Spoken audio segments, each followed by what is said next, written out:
Hey, happy 4th of July. We're feeling festive. We've got to get our guys looking right. 15-second blind makeup competition. Maddie, for Michael, what do you want to start with? 7 seconds with both. Glitter first, for sure. 3, 2, 1, go.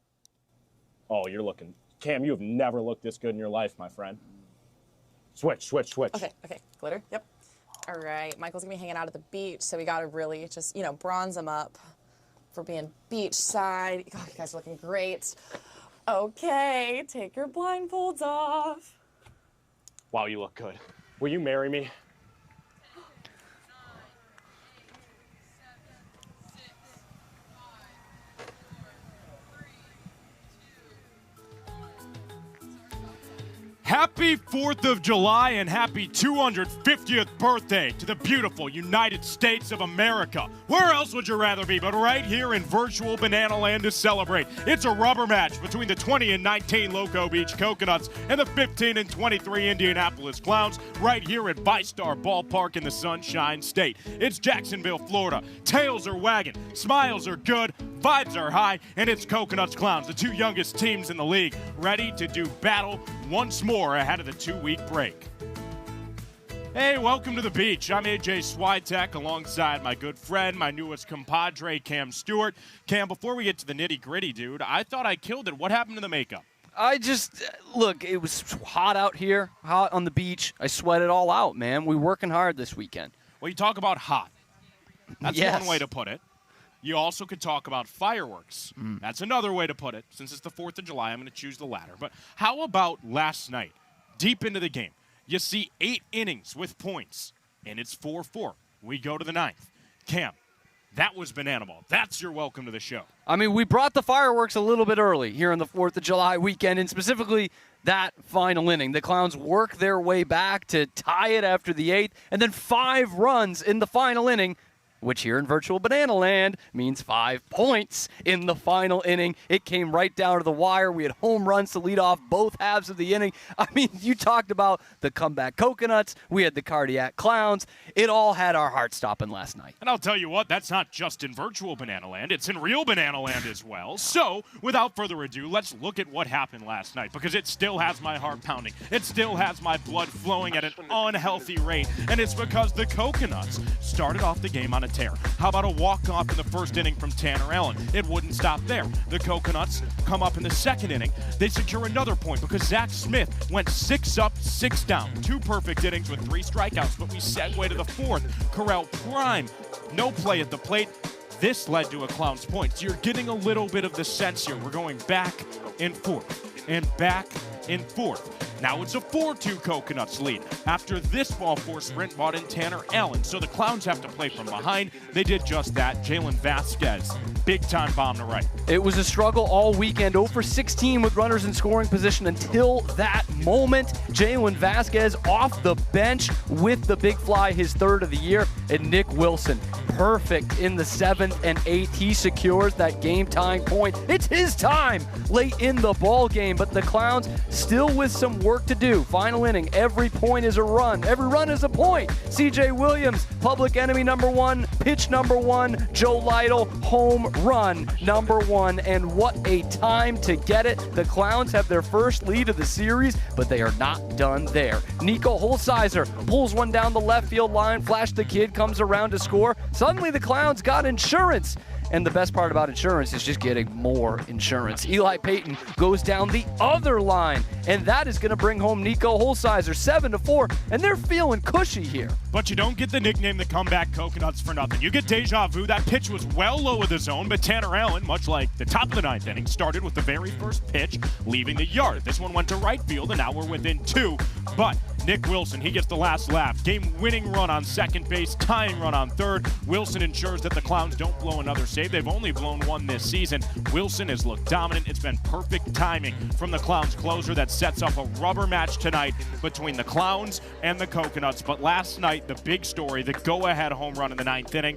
First homer for Joe Lytle here in 2026. Yeah, he's been setting the pace in so many categories this year on the World Tour. One that he has to say goodbye to, going into last night, had the most RBI for any player without a home run on tour. But what a way to get it. Oppo Taco off arguably the best closer in the league the last month. It's been C.J. Williams and Danny Hosley neck and neck. That broke an 0 for 6 for Joe Lytle. Not many 0 for 6s this season for the guy who's still hitting over 400 and leading the tour in batting average. That was the swing that finally gave the Clowns the lead, and it got hairy, but they didn't look back after that. Well, Cam, we saw 16 runs last night, and I can't predict the future perfectly, but I'm going to tell you what, with the pitchers we're seeing on the mound today, I'm going to guess that's not going to be the case. We have the reigning pitcher of the month, Will Etheridge, against David Griffin, the Clowns' presumed ace. Let's talk about these June stats because they are electrifying. What I want you to notice, 21 strikeouts to 2 ball 4 sprints for Will Etheridge. He has been in the zone and in your face, hitting the baby boo strikeout celebration. And let's do a little storytelling, all right?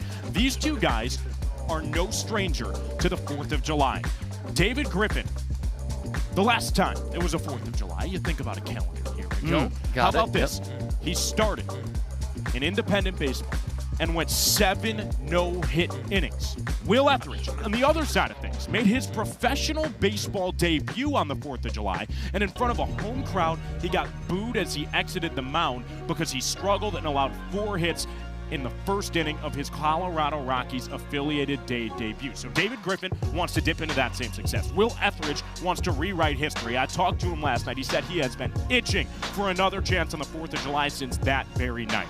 And these are guys who punch a lot of tickets, too. They fill up the strike zone. They get a ton of swing and miss. Both of them, 21 strikeouts in the month of June. Neither of them went over 22 innings on the month. So these guys are punching a ton of tickets. They have got big-time stuff, and we are going to see quite a bit of swing and miss tonight. Well, we have a prime-time pitching matchup, but after last night's game, we've got to hear from both sides' skippers. It's Maddie, it's Michael, it's Fox, and it's Crocco.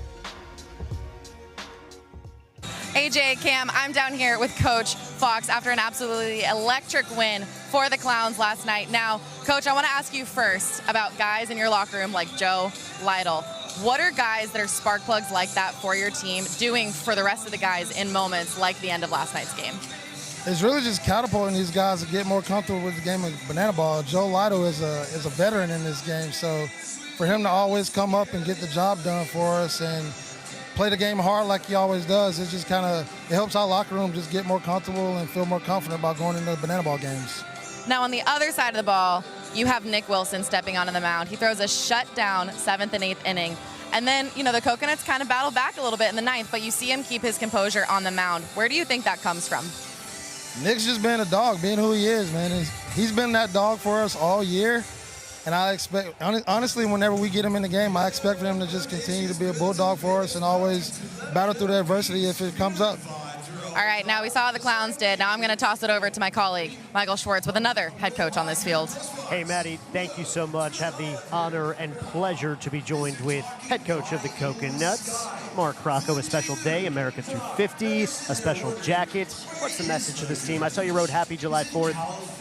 Happy 250th birthday on the lineup card. What's the message?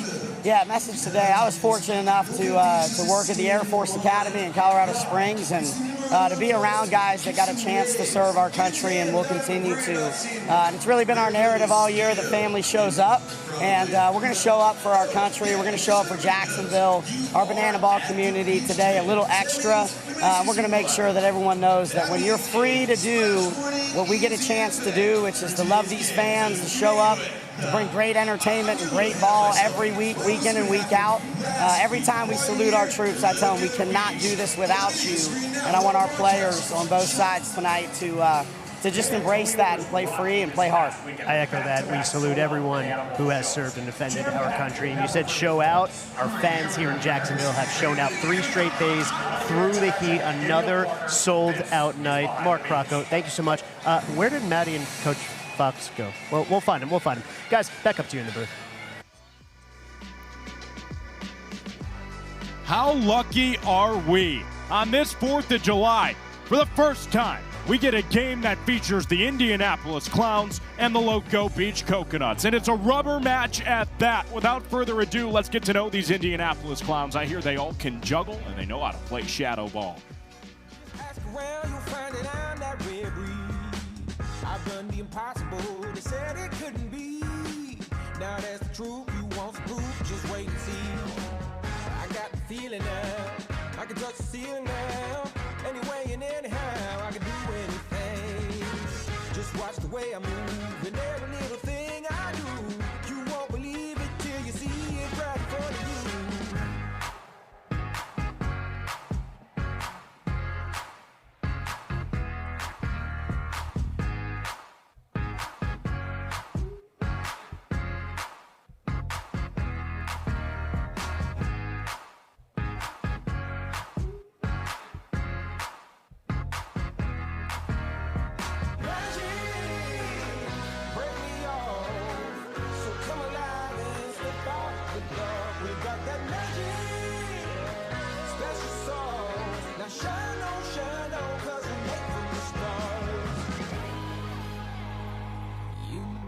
That magic.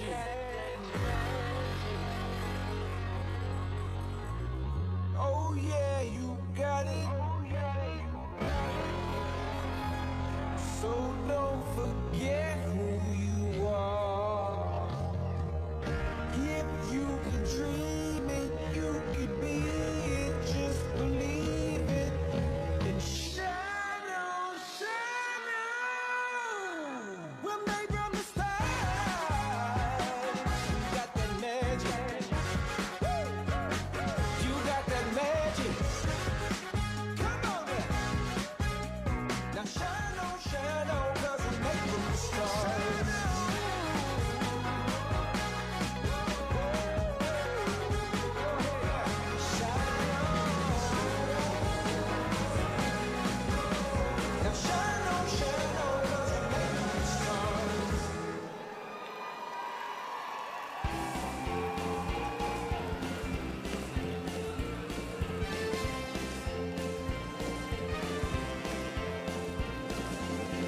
What's up, Jacksonville? Yo, yo, yo, how y'all feeling? How y'all feeling? Happy 250th birthday, America! Oh, yeah, y'all ready to start clowning around?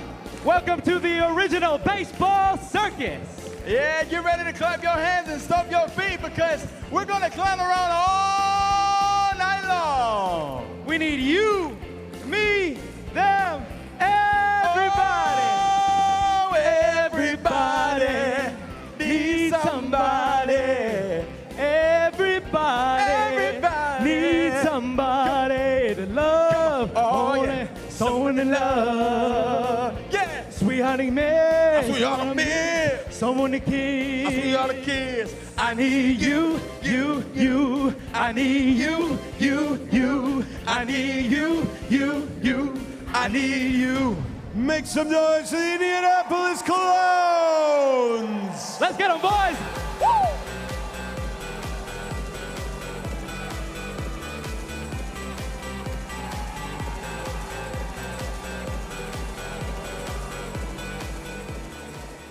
Dudes and dudettes, as you can see, surfing into home plate. Give it up for Oscar! What Oscar will be attempting to do is to hit a home run off these Indianapolis Clowns, and he will be facing the one and only Nick Wilson. And it seems like the Clowns are taking this really serious. And he stands in the box. It looks like the Clowns aren't even paying attention at the throw. Oh, and a foul ball. It looked like Nick was throwing it at my guy. What are you doing? He's playing the innocent card. We're getting him the ball back. Oscar, good swing. Way to protect yourself, but that is strike one. Let's see what you got. And the pitch. Oh, and he swings and misses for strike two, but here at Banana Ball, we still play 3 strikes. And it looks like Peter the Colada's coming out of nowhere, looking like he has beef.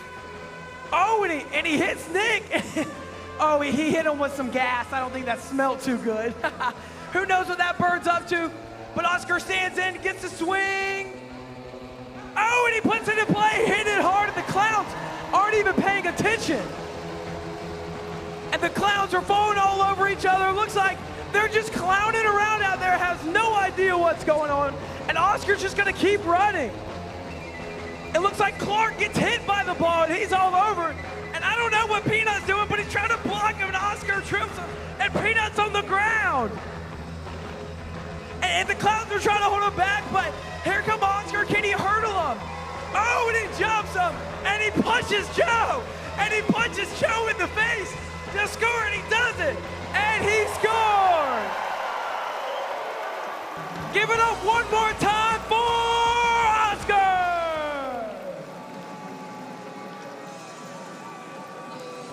Happy 4th of July from Banana Land. Clowns and Coconuts is coming up next, but before we get to the action, let's learn about the 11 rules that make this sport special. Banana Ball is the fastest and most entertaining show in sports. And the 11 rules guarantee the most fans-first experience every second. Unbelievable! Welcome to the Banana Ball Championship League! Rule number 1, win the inning, win the point. The team that scores the most runs in an inning wins the point. It's a walk-off winner! To the deepest part of the field! Oh my goodness! With the Equalizer Point, trick plays provide the away team an opportunity to earn a point going into the final inning. And in the final inning, every run counts as a point. Rule number 2, Banana Ball has a 2-hour time limit, guaranteeing that every game is fast-paced and action-packed.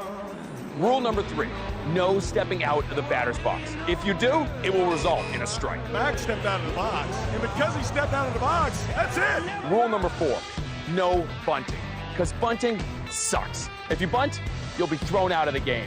Rule number 5, batters can steal first base. Ball 3, Gideon taking off for first, throw from Leroy in time. Rule number 6, there's no walks. Walks are ball 4 sprints. The batter can advance as far as they want until every position player touches the ball. Those defenders have touched the Banana Ball. It is a 4-base sprint to open up the ball game. Rule number 7, no mound visits. Nope. Rule number 8, foul balls caught by a fan count as an out. Oh, they caught it! They did! They can't caught it on the third court. We're going to showdowns. Rule number 9, the showdowns. In showdowns, the best of the best face off in the biggest moment. One hitter versus one pitcher with one fielder behind him. And the hitter has to score. Deep to right center. See you later. Rule number 10, the Banana Ball Challenge rule gives the coaches and you, the fans, a chance to impact a call on the field. Rule number 11, the golden batter. Once a game, each team can give any player an at-bat regardless of the lineup. This offers the biggest matchups on the biggest stage. Big on big. Gamer, let's go! Let's go! Let's go! Get out of here, ball! That thing had a family! And those are the rules of Banana Ball.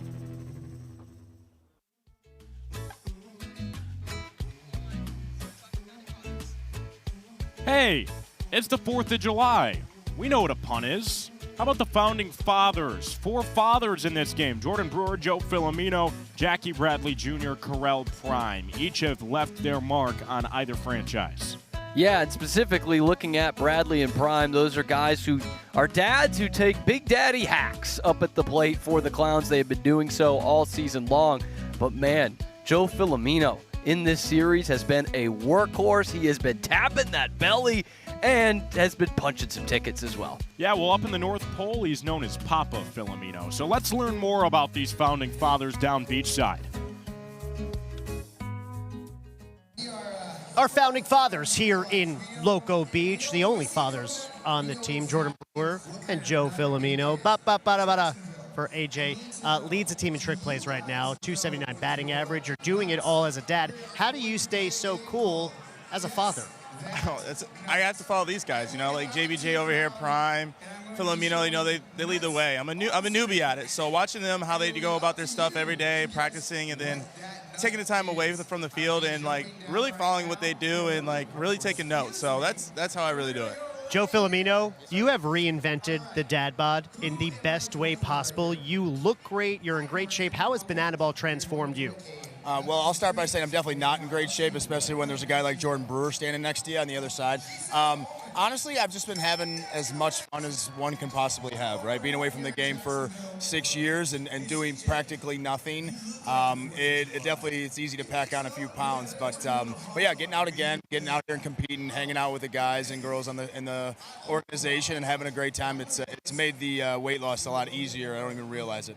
I love it. I'm going to pass along to my colleague, Maddie Warren, who is with the Clowns. Thank you so much, Michael. Now, Jackie, your kids have been probably all over the country at this point with you, and they had a little bit of a ferry ride yesterday. How cool is it to get them to kind of soak up the fun that you're also having in Banana Ball? Tell you what, ever since summer started and they've been out of school, they've been traveling everywhere with me. So they're living their best lives, they're enjoying it, and trying to get to experience new things along the way. Now, Prime, your kids also just get to be running around the Banana Ball field. Is it sweet to get to bring them onto the field, have them see you doing what you do, and then maybe take after you in the future? Yeah, absolutely. Just the interaction with all the guys. I mean, it's second to none. They have a lot of uncles, you know. We call them all mini uncles running around, and they listen to them, and they get to learn a lot in the process. And yeah, I'm just overwhelmed with joy when they're able to be on the field with us and to take it all in and be a part of it. So, yeah, I wouldn't change it for anything. Banana Ball, it's one big family, guys.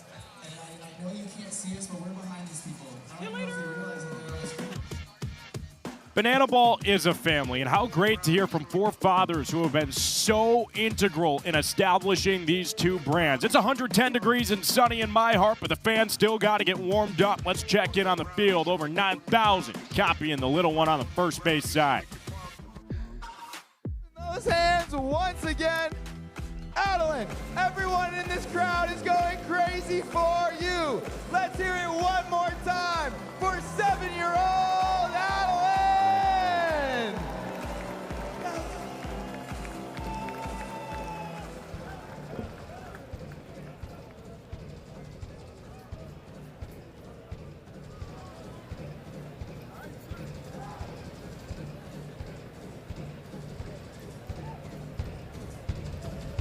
Ladies, gentlemen, boys and girls, and beach bums from around the world.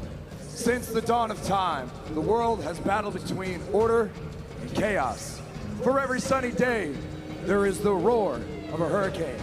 With every relaxing day at the beach, there is the sheer force of a tsunami. Nearly 200 years ago, America's pastime was established with a sense of order. For a time, it swept the globe. From Honolulu to Malibu, from Bombay to Monterey, the people came to see it in droves until tradition faded. The people wanted more, something new. Then came a sport that erupted like a volcano. A sport that is of the fans, by the fans, and for the fans. A sport that is baseball by birth, fruit by name, and an absolute worldwide phenomenon by the grace of God. This is the time for all 10,000 people here in Jacksonville, Florida, to get on your feet, hang loose, let loose, and go absolutely loco! Because this is the craziest show in sports. Ladies and gentlemen, this is Banana Ball! And now your starting lineups for the Loco Beach Coconuts. Leading off in center field, Ben Pumps Parker. Batting second in left field, Tanner Allen. Batting third, shortstop, Dane Tofflin. Batting cleanup, the first baseman, Jordan Brewer. Batting fifth, right fielder, Gideon Antle. Batting sixth, the catcher, Ashby Vining. Batting seventh, third baseman, J.D. Urso. Batting eighth, designated hitter, Grady Morgan. Batting ninth, second baseman, Peyton Chatagnier. Batting 10th, your extra hitter, Brett Carson. Your starting pitcher, Will Etheridge. Head coach, Mark Crocco, assisted by Andy Morales and Anthony Marks.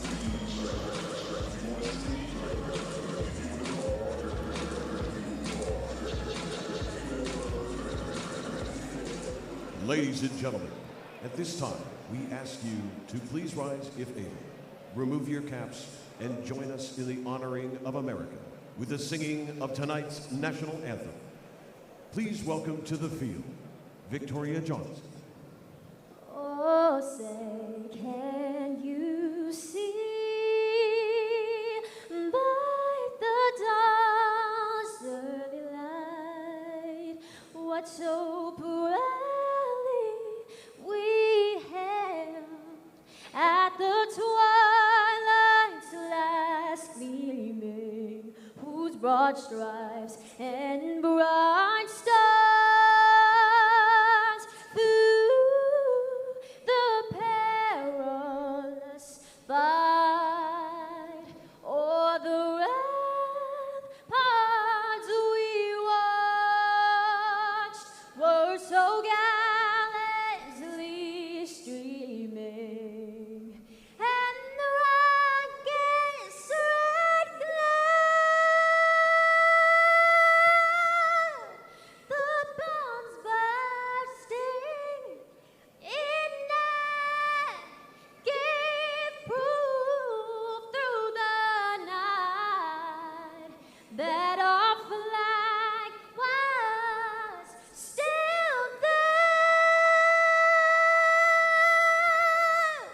Oh, say does that star-spangled banner yet wave o'er the land of liberty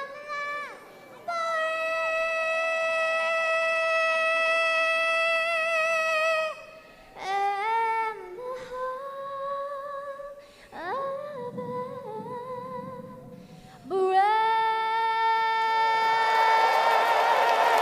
One more time for Victoria Johnson. The land of the free, the home of the brave. Happy 4th of July. Live from the United States of America, right here on the shores of Loco Beach. It's the Coconuts, it's the Clowns. 250 years after the USA claimed independence, we get cinema at 5-Star Ballpark. 5-star performance on the way here in the Sunshine State. Happy 4th of July. Coconuts and Clowns ready for a rubber match. How else would you rather celebrate? Where else would you rather be? The answer for me is absolutely nowhere. Right where my feet are, right here at Loco Beach. It's the two newest teams to Banana Land, ready to do battle ahead of the 2-week break. Happy Independence Day. What a beautiful country, what a beautiful day. What beautiful sights and sounds with over 9,000 in attendance. It's just about go time, and that means we've got to take a look at this Loco Beach Coconuts starting defense. You're going to get deja vu. It's identical to games 1 and 2. The only difference is Will Etheridge taking over on the hill. Sal Jacobo going to be the designated fielder. Dane Toughlin hits in his place. Jacobo and Brewer combining for 170 trick plays this season. They rank 3rd and 4th in the Banana Ball Championship League. Peyton Chatagnier has been firing on all cylinders at second. J.D. Urso, the new everyday third baseman, looking the part at the hot corner. The outfield reading like a book goes Tanner Allen, Ben Pumps Parker, and Gideon the Ant-Man Antle. You get a 3rd straight day of Ashby Vining behind the plate, but the story here is who you're going to be calling Baby Boo. Will Etheridge, the reigning pitcher of the month, taking over on the mound on this 4th of July, looking to rewrite history. For Etheridge, his pro debut in the Rockies system was one to forget. He was booed off the field after struggling on the 4th of July. Now, he gets a chance for redemption against a team that is history embodied. Will Etheridge, 4.30 earned run average, 43 strikeouts to 15 ball, 4 sprints. Absolute cinema. This guy has been on a tear, just working through lineups with ease. He's got the U.S. on his face, the U.S. of A in his heart, number 20 on his jersey, and the F Factor is ready to go against the Indianapolis Clowns, whose lineup exploded last night.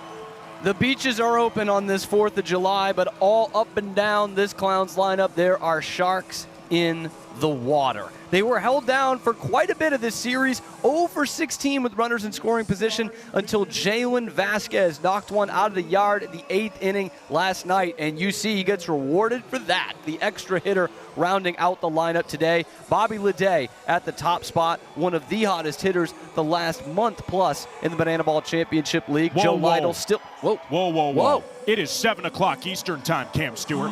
That means it's 5 o'clock somewhere, specifically in Guam. Get those frozen margaritas in the air.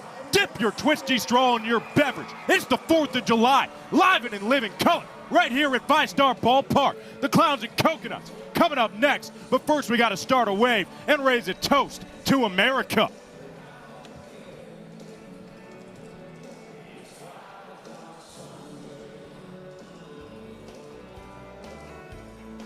Ladies and gentlemen, in Banana Ball, we start the clock.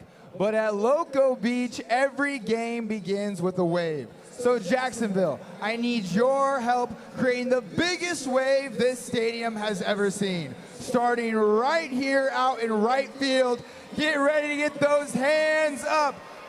On 1, 2, 3, start the wave! Here we go. Showtime! Will Etheridge starts in the zone. Home plate umpire crew chief Hunter Ives calls it a strike. And Baby Boo picks up where he left off against Bobby Leday. Making an 0-2 count. Leday slashed into the fans, not caught.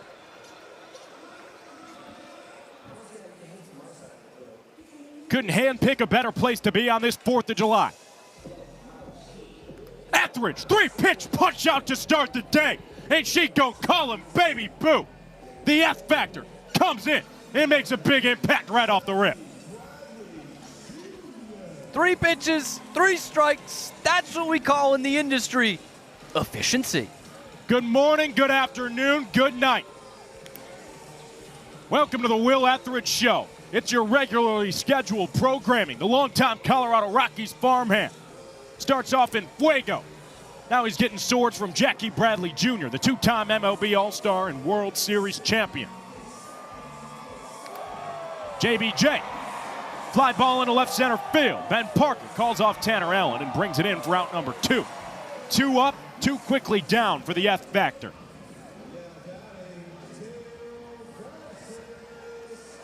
Clowns have been quiet in the first inning of each of the 3 games in this series. They went down 1-2-3 last night. Will Etheridge trying to do the same thing that Mark Smith did to start the game. Zach Smith did to start the game. I don't know if Mark Smith did that. He might have somewhere. I'll give him credit. He probably did. I'm just trying to throw a bone to Mark Smith. Can I get a bone? Golden Retriever. I got a bone to pick with you. Jump. 1-0. Misses inside. I know it's the 4th of July, but at Thanksgiving, you ever play with the wishbone? I used to, yeah. Always got the long end of that. Maybe that's why I ended up where I am now. You know Sounds what? about right. It all makes sense now. Dale Francis Jr. Explosion off his barrel. Deepest part of the yard. It's out of here. Dale Francis Jr. Make a statement. It's a first inning knock. That touches them all. 7th homer of the year for Splash Life Dale. When you get a cannonball at the beach, it makes one sound. Splash. Splash Life, Dale Francis Jr. is doing it all. He's cutting hair, he's rapping, he's going yabo. After watching Etheridge take care of his first 2, the tall task, Dale Francis Jr. starts the game with a statement. It's a 1-0 Clowns advantage in the first with 2 down. Here comes Joe Lytle, last night's hero. Hit the go-ahead home run in the 9th inning. was the difference maker in a 7-6 Clowns win. Sporting that Ted Williams average. It's as close as it's been in the batting average race in a long time. He's only 4 points ahead of Taylor Justice, but a cool 406. Etheridge back in the zone. Anything possible now in a 3-1 spot. He misses low. Joe Lytle follows up the home run with a ball four sprint. So after two quick ones from Etheridge, he allows a pair to reach in opposite forms. A home run and a ball four sprint. It's going to be the first time we see Flash the Kid, the designated runner for the Clowns. He takes over immediately for Lytle on the bases. And with that Dale Francis Jr. home run, the hitter before, that's 7 straight games the Clowns have left the ballpark. Correll Prime helped start that streak. One of 5 Floridians on this team, Bradenton native. Prime quickly in an 0-2 hole. Again, don't believe in secrets here. We're going to hear from Correll later tonight. I can't wait for it. It's a treat to get mic'd up. Veteran of the sport, 13-year professional. Correll Prime battles it off into the netting.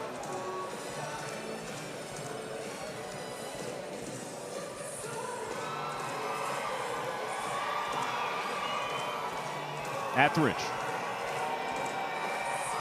Long breath and a fire. Pops up Prime.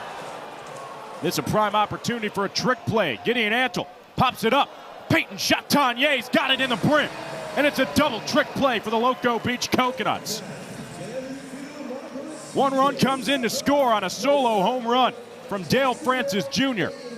But that's all to show for it. Coconuts tally a pair of tricks on a tip drill from Antle to Chatanier. And we head to the bottom of the first inning where the Clowns defense is going to look to dip right into that same success. And this is a team that has been hot in the trick play category, although they have been just so close. They have missed the equalizer point by 1 each time. They go back to where they were for so much of June in the designated fielder department, and that is Brian Dansereau in left field. Kirkland Banks in at second base today. David Griffin and Daniel Foster, too, last night have been 2 trick play masters from the pitcher position, 8 between them. Joe Lytle, little banged up last night on a slide. He is back behind home plate today, but Bobby Leday is the guy that leads the way. Very nice season for him in terms of the trick plays. This screams independence. It's the world's slowest race. On the 4th of July, dressed in red, white, and blue, which little tyke wants it the most? Claim your freedom. Go out and chase your independence. It's sitting at that charade-style line. Oh, no. Not like that. That's not how you win. Oh, dedication from that little one. Right now it's a 2-horse race. The betting favorites out in front. The dirty diaper and American flags all over it. 2-1 odds to win for a reason. She's out in front. Right on her tail, a big-time underdog, 22-1. Who wants it more? Hearing everyone's got action on this one. I've got a prop bet in the one in the red to crawl forward instead of sitting straight. Come on, get off your feet. That's cheating. There you go. Thanks for listening. Washington crossing the Potomac. Pickett's charge. This great charges in American history. Who will join the names of Michael Johnson, of Carl Lewis, of Joe Benoit Samuelson? The favorite out in front. Does she got it? Oh, there's movement on the outside lane. She's taking a stop. This could be the great comeback. Just like America 250 years ago. My Atlanta from the outside lane. It's the greatest comeback in sports, but it comes up short. Oh, the greatest comeback in the history of the world's slowest race. At 35-1, the longest shot kicks it into high gear. like you ain't never seen it before. This is America on Independence Day. Try to follow that one up, David Griffin. The Clown's ace. When the glizzies are on the grill and the stars and stripes are flowing, David Griffin is cooking. Went into the 7th inning with a no-hitter the last time he pitched on the 4th of July. He hopes to keep that momentum going. He has been punching tickets all season long for this Clowns ball club. Well, if that ball was fair, it would have tied the inning. Ben Parker with 2 home runs this year, just hit 1 foul. It's good it wasn't, because I was still talking. My heart rate is never going to calm down. That was a world's slowest race for the ages. You thought America over England was an upset? How about that, what we just saw? That's the USA. That's what we fight for. 1-2 spot for Ben Parker. Comeback Coconuts have a new rival, and it's that little one in the Navy. Maybe the greatest comeback of the year. It's a little comeback of the third. Eli Payton gets the first Clowns trick play on the first ball in play. It's a 5-3 putout to start David Griffin's day on the hill. Eli Payton, the Swiss Army knife of this infield for the Indianapolis Clowns. Last night started the game at first base, 4th different position he has played this year. Back at his comfortable position in the hot corner. You see why. Game 1, showman of the game. Loco Beach won last night. It would have been him again. Tanner Allen has had himself a series. 2 of his 6 home runs have come here in Jacksonville. 1 here would tie the game. 3-0 count. Be shocked to see him swing.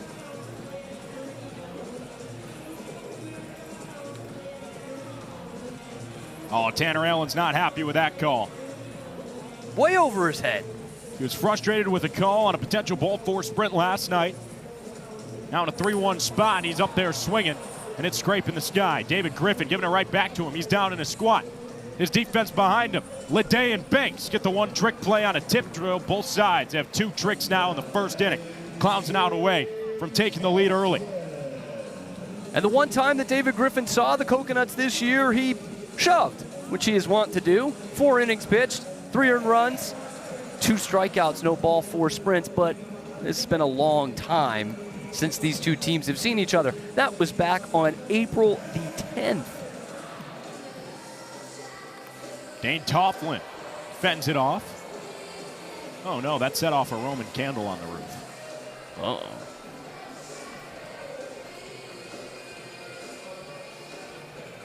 Okay, good thing that it let out all 16 of its fireballs, and it looks like everyone's okay. How is that sitting up there? Right next to a fuse with a match. Toughlin, a good swing. JBJ on his horse, comes in and gets it between the legs. Jackie Bradley Jr. leaves no doubt. It's a 3 trick play inning for the Clowns. That earns a point and a 1-0 advantage. JBJ's got the kids with him, and he's making the Banana Ball Championship League look like child's play.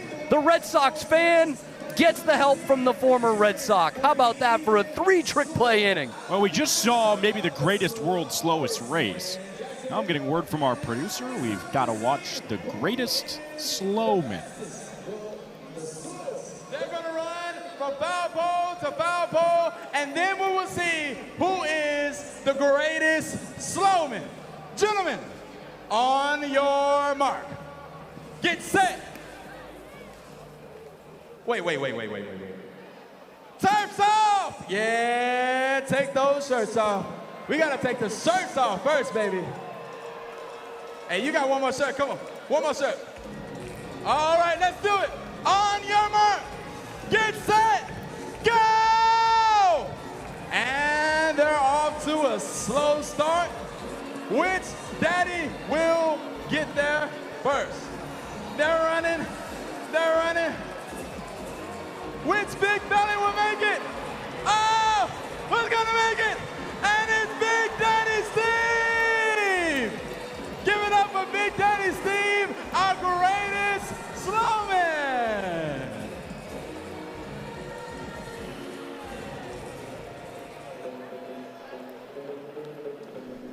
From the world's slowest race to the greatest slowman, it's the only slow thing going on in this sport. One of the fastest MPI starters, Will Etheridge, back out for a second inning of work.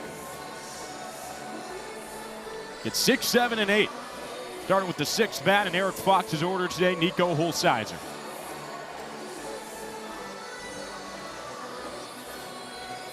Nico found that swing again last night in the 9th inning. He provided some crucial insurance for the Clowns after that Joe Lytle homer. It was a Jackie Bradley golden batter ball 4 sprint. And then Nico going a little 2-bagger to bring him in, and then came around to score himself. A couple ribbies for him. And double number 11, which for most teams, you're in the top 2. Sitting at 3rd when you got the league's leader in that category in Bobby Leday ahead of you with 14 and Joe Lytle with 13. Would be 5th on Loco Beach. That's how good these two offenses are. We got the top 5 doubles hitters in the league in this game. Oh boy, Nico Holsizer, no doubt. Kiss it goodbye. Second solo home run for the Clowns in as many innings. It's the 9th homer for Nico Holsizer this year. And the Clowns are right back on top and right back where they left off.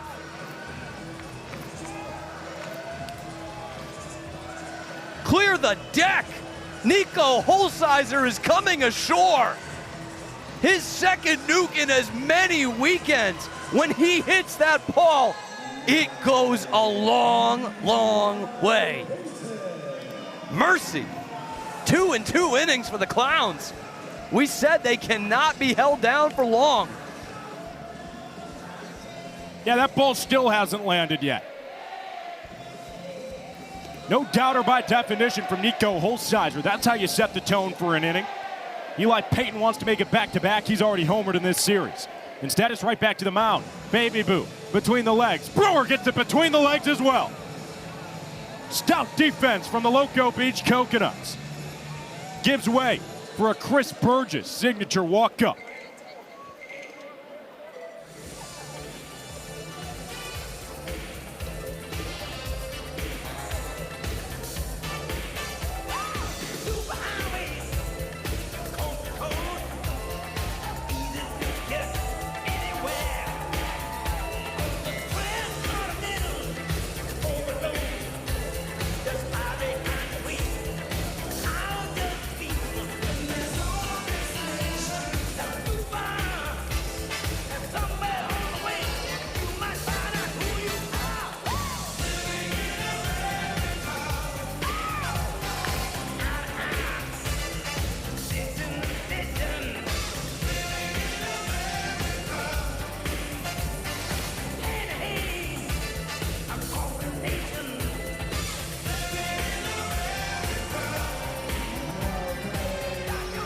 Playing the role of the Godfather of Soul, Chris Burgess. A little Rocky IV, a little James Brown coming right into your living room on the 4th of July. Wave the flag. 1-0 start for Chris Burgess. Resilient from Will Etheridge. Always unfazed by what he's done in the batter prior. Followed up a home run with weak contact right back to himself that he handled cleanly. And he hold the damage at a run.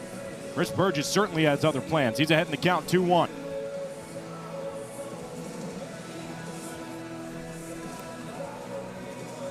Make it 2-2.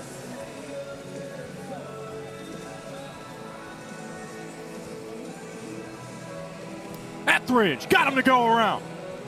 It's another strikeout for the F factor. Hitting the Baby Boo in style. There's 2 down in the top of the 2nd inning. Well, Will Etheridge might just be playing the part of Ivan Drago, because as great as the James Brown was before that fight, we do know how it ended. It was a little something like that in banana ball terms. Whew. I knew it. Just give it a watch sometime. Greatest Christmas movie ever, Rocky IV. It is July. Here comes the donut batter. Free donuts should Kirkland Bank strike out. Over 9,000 in attendance chanting donut with their hands over their head held high in the sky. Etheridge dug himself in a hole, though. It's a 3-0 count. Baby Boo's right back in the zone.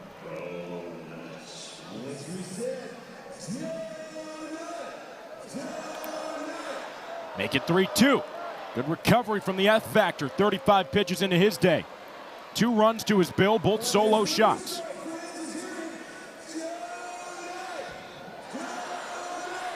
Payoff spot here. Etheridge kicks, banks, spewed into center. Ben Parker sizes it up. Oh, yeah! Backflip catching a beauty from Pumps. That's how you close out the top of the second in style. It's a trick play with a Coconut center fielder, and a beautiful one at that.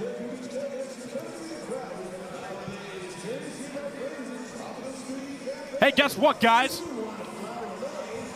I've got some privileges back. It's the 4th of July. I said, please, please, let me have some freedom. I beg, and I plead to be able to drink Tropical Smoothie Cafe like my partner Cam Stewart. And in the festive feel, I've got it back. Shout out to Tropical Smoothie Cafe. It's the best smoothie you can find at Loco Beach and across the nation. I've got myself a sunrise sunset. It's not going to spill today. You know why? Because I said it wouldn't. Good karma, good vibes, and great smoothies. Drink Tropical Smoothie Cafe. Hello, this is a smoothie. Tastes like freedom. Cheers. Hope you've got one at home. If not, I'd be jealous. Oh, man, is this thing good. You know what? If I just chug this whole thing, I can't spill it. That's the plan. We're just going to start drinking this thing down quick. Keeping the lid on. Don't want to get a brain freeze. Cam, I might need some coverage here. I'm about to just slam this thing because... Can't talk smoothieing. It can't spill.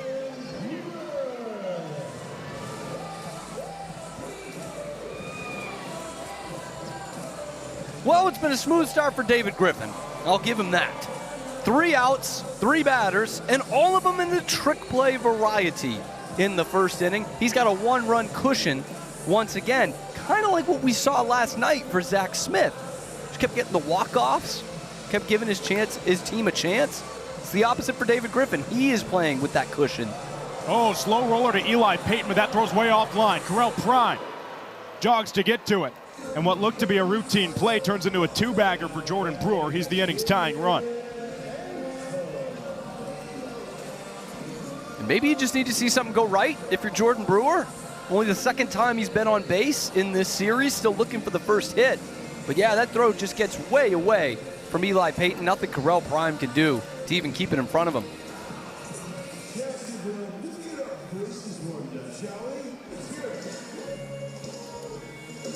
Gideon Antle starts by watching it miss outside.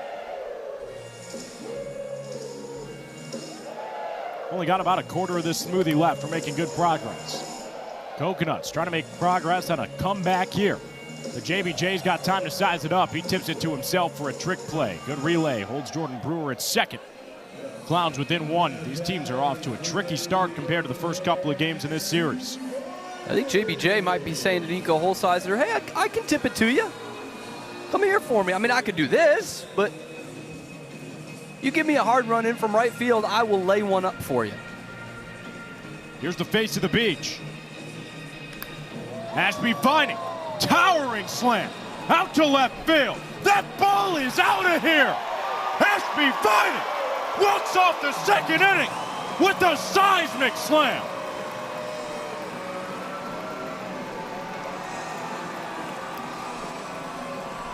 This ball game is tied. It's the 4th yard call for the face of the beach. He waves the flag and says good night to the banana ball. This contest is knotted at once by the doing of Ashby Vining.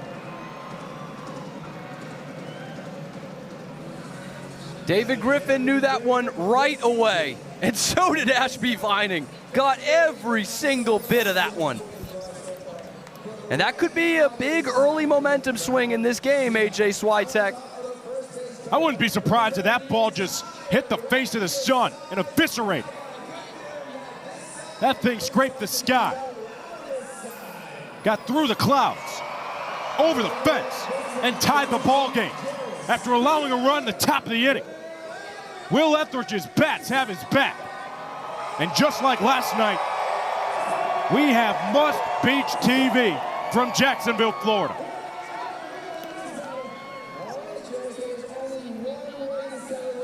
Yeah, last night, every inning led to points, and we are on that trajectory once again. And who would have expected this from two of the best offenses in the league?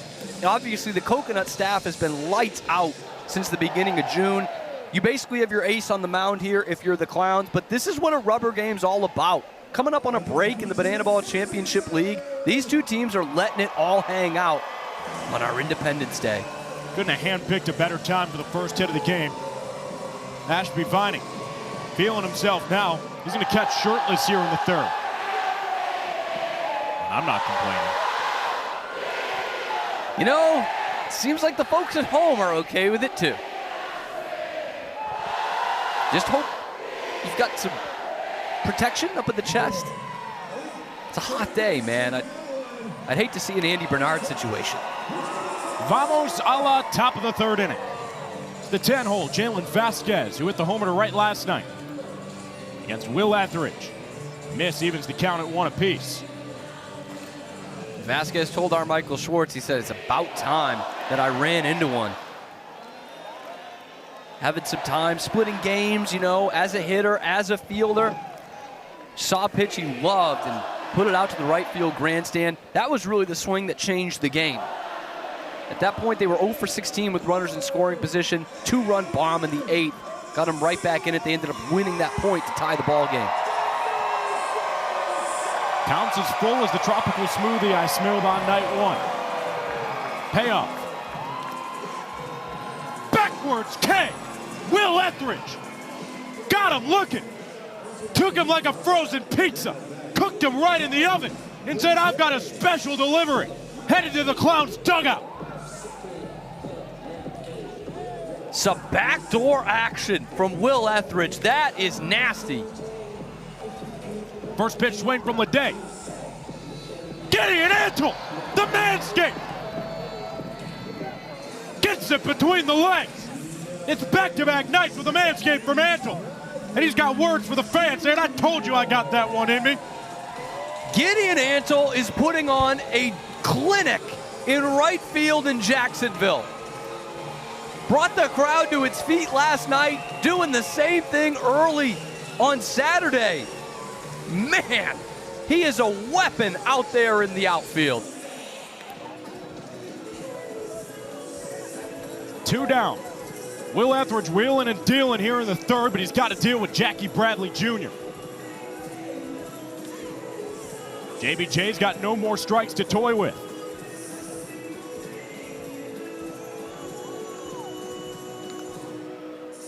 JBJ, a rare hitless night last night. Did come into golden batter in the 9th and drew a sprint and scored a run, so did contribute to the offense once again. The contact Etheridge was looking for. He calls off Ashby, finding him, baby boo. Reels it in himself. 3 up, 3 down. First scoreless frame for Etheridge. Beautifully done. Speaking of beauty, who doesn't love this country? Who doesn't love freedom? And who doesn't love the official not-for-profit here in Banana Land, Bananas Foster? We go down to Victoria Rudolph. Care without a permanent home.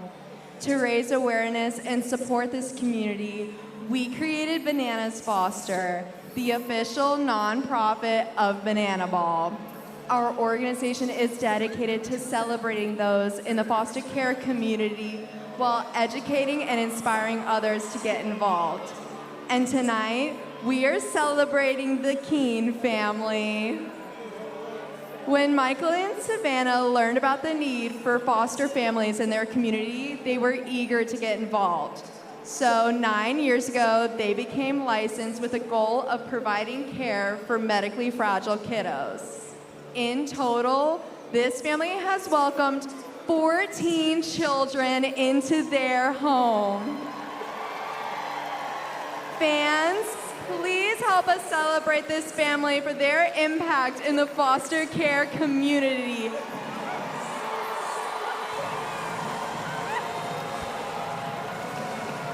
Oh, the kids want to run the bases.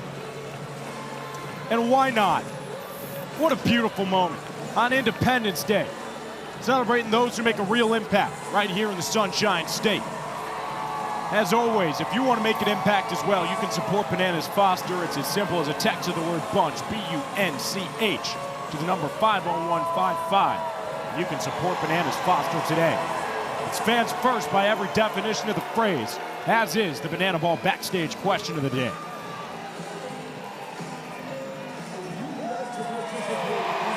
Winner's first Banana Ball game. This 7-year-old has the sparkly patriotic hair for this July 4th. It's kind of pointy. You have a question, Banana Ball backstage, for Peyton Chatanier. What's your question for Peyton? How did he get so good? How did I get so good? Well, I think you might have the wrong guy. I'm really good. I'm a vibes guy. I'm a team player. I let Dane hit all the home runs. I let Pump do all the flexion, and I just cheer him on. That's my job. Aw, Peyton, you're great at your job, but humble. The Ole Miss product. Starting second baseman for the Coconuts. One of a few that look to be catching a vibe right now. J.D. Urso front and center. He's due up. And again, I'm not one to read the future, but reading between the lines here, I think we're getting a J.D. Urso signature walk-up. And to that I say, thank you, sir, may I have another. It'll be a 4th straight weekend with a signature walk-up for J.D. Urso. He's quickly become a dancing star on the beach, surrounded by his teammates on towels, feeling the good vibrations, feeling the Florida sun. Let's check in with J.D.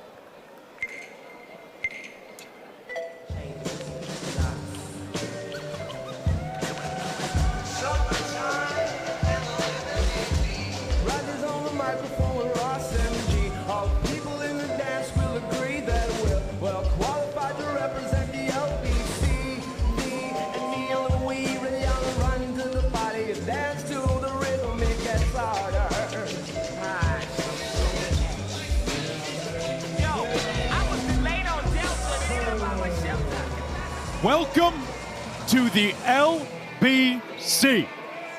It's the Loco Beach Coconuts world. We're living in it.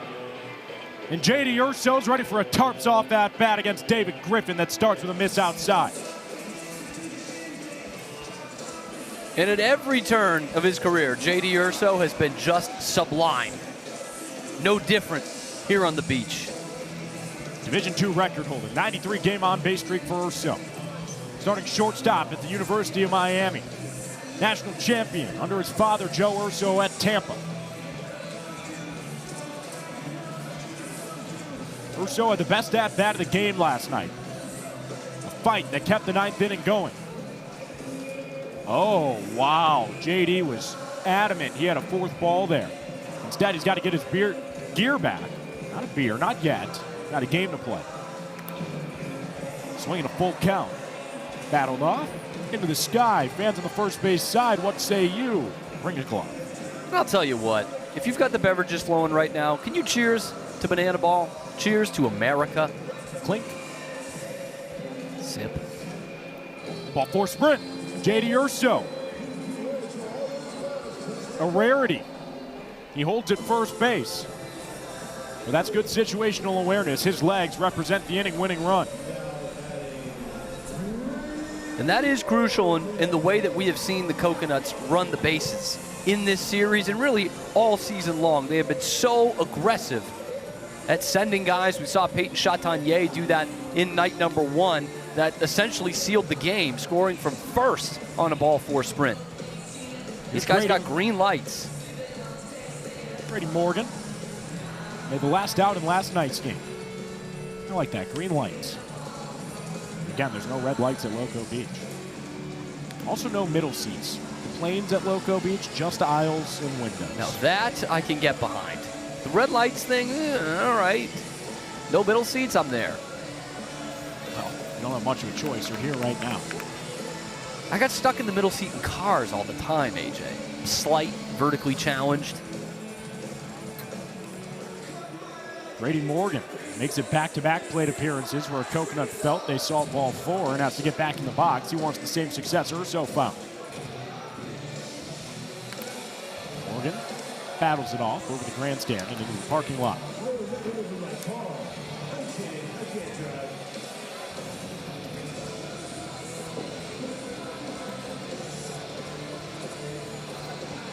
pay off again. Griffin misses down and in. J.D. Urso cruises into third. Grady Morgan wants two. He's got it. Heady base running from Grady Morgan. Force no longer anywhere but first. And back-to-back ball four sprints. At the inning-winning run, 90 feet from scoring. And Loco Beach's first lead in game number 3 is that far as well. David Griffin, a long look back at home plate. Thought he had enough for strike 3 there in his first punch out of the game. And instead, it's a drastically different scenario.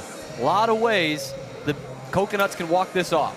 Chatagnier right back to Griffin. Oh, nice move. David Griffin not only looks off the runner, but gets a trick play. The starter goes between the legs for the Clowns' 5th trick of the night. How about that for some cojones? A lot of traffic, inning on the line. I'll just get my 4th trick play of the season. Here's dual threat Brett. Oh no, Carson won't have to do anything because J.D. Urso watches it scooped by Joe Lytle and does a boot scoot and boogie to home plate. It's a 2-1 Coconuts lead on a ball that gets to the backstop. Back-to-back points and back-to-back innings for the Nuts. Let's celebrate.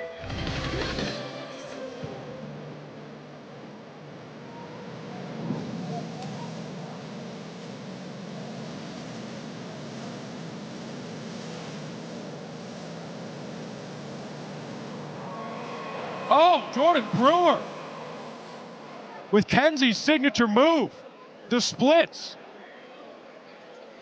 Coconuts win the inning. On this pitch that went through the 5-hole, good read from Urso. He was able to score on his feet. And let Brewer show off the flexibility.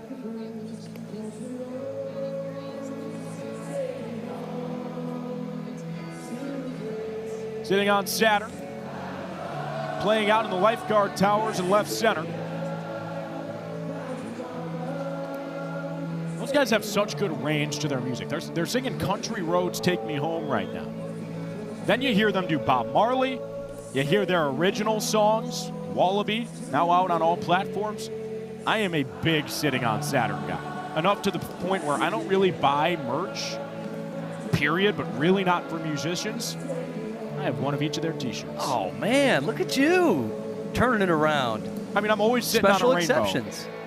The only thing potentially better than being happy enough to always sit on a rainbow is to always sit on Saturn. If you like it, then you should have put a ring on it. I'll tell you what, I like what we see on deck right now. The Clowns setting up for a signature walk-up. Here we go.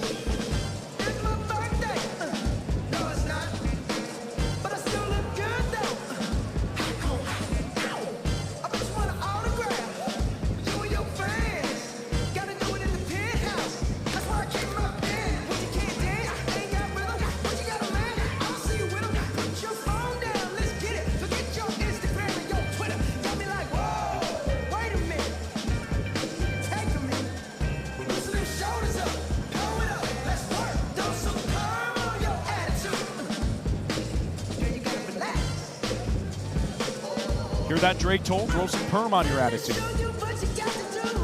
Don't have to tell him twice.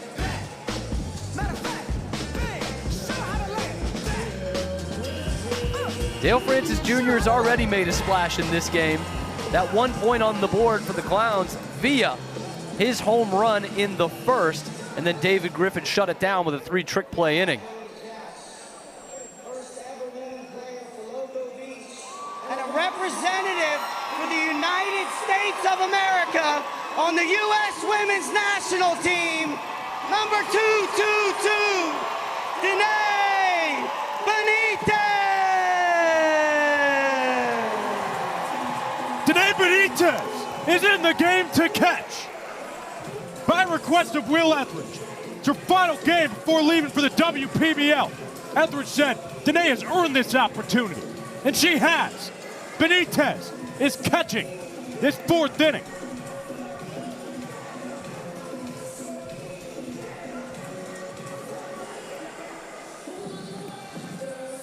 Danae had herself a night last night. Had a pinch hit appearance, drew a ball 4 sprint. This place went bananas, 9,000 and more. Francis Jr. Over to Sal Jacobo. He gets it to Brewer. It's a snag between the legs. Great job to keep the back foot on the bag for out number 1. Benitez. First half bat she calls. Gets weak contact. Sal Jacobo says let it grow. It's a double trick play for the Coconuts. Benitez continuing to show her prowess behind the plate. 1 up, 1 down with 2-2-2 back there. It's a quick 0-1 count for Joe Lytle. Hey, AJ, do you remember the 6th inning on Thursday night?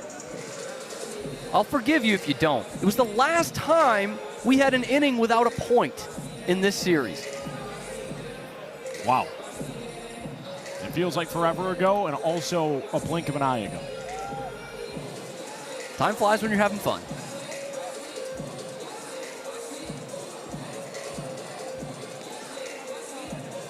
Pitch misses upstairs.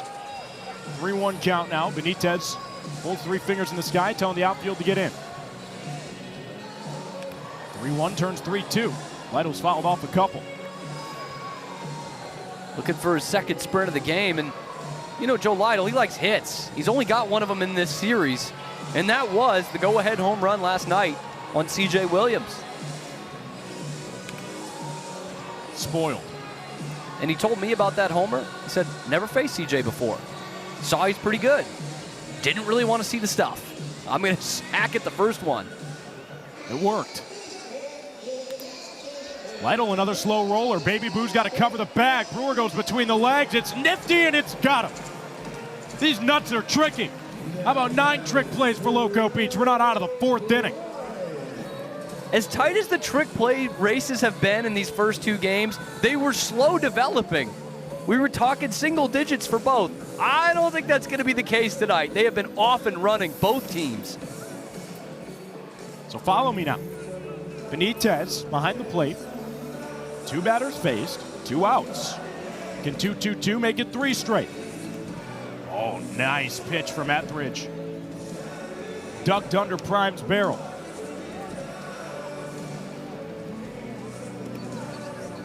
Two-1 count now. Etheridge just over 60 pitches into his 4th of July start. He's got a 2-1 lead. Baby Boo pitched on the 4th of July in his pro debut and left the field to Booze in front of his home park.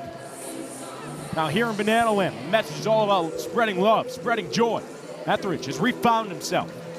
Deuce's wild pitch. Got him to go around. Today Benitez calls a perfect inning. 3 up, 3 down. Etheridge, Benitez, the dynamic duo. And they're hitting the Baby Boo together and hugging it out. Hey, baby, what do you say? Today Benitez is stealing the day. Over 9,000 on their feet. Women belong in baseball. Benitez belongs both there and in Banana Land. And in Banana Land, we've got a tradition unlike any other. It's Hey Baby time here at VyStar Ballpark.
Wow, we made it through Hey Baby and I didn't spill my smoothie. It's the first time for everything.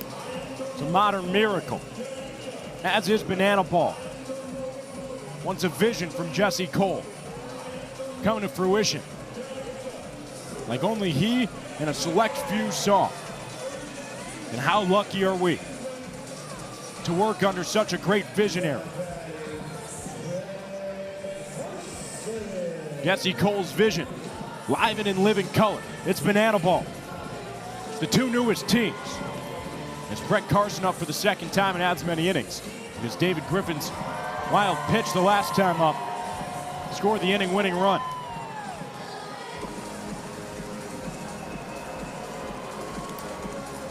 And that's the second straight night that a walk-off comes with a ball getting by the catcher. Now, technically, last night it ends on a steal of first base. But the run's really scoring on the wild pitch, and you saw it again in that third inning. Any way to get points on the board this series. Eli Payton's been a busy man at third, but that one gobbles him up. Two up into the hot corner. That's why it has that name. Brett Carson's on safely at first. The corner, like the block, is certainly hot tonight. Just eat you alive down there. In that case, drop it like it's hot. I'll get right on that. Lineup turns over for Ben Pumps Parker.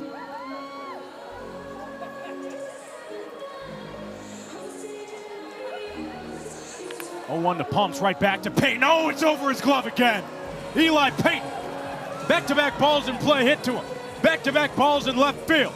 And back-to-back runners in scoring position. Loco Beach in the driver's seat to walk off the fourth. This one had an absolute vapor trail behind it. From the people's biceps, Ben Parker. That's two really tough plays for Eli Payton to start this inning. If he makes one of them, it's pretty impressive. But I don't think either one was in his favor. Couple of tough asks to the third baseman. Have two ducks on the pond for Loco Beach. Tanner Allen can get one to splash down behind the infield that's playing in. It will walk off this inning. Oh, what a play! Web jet!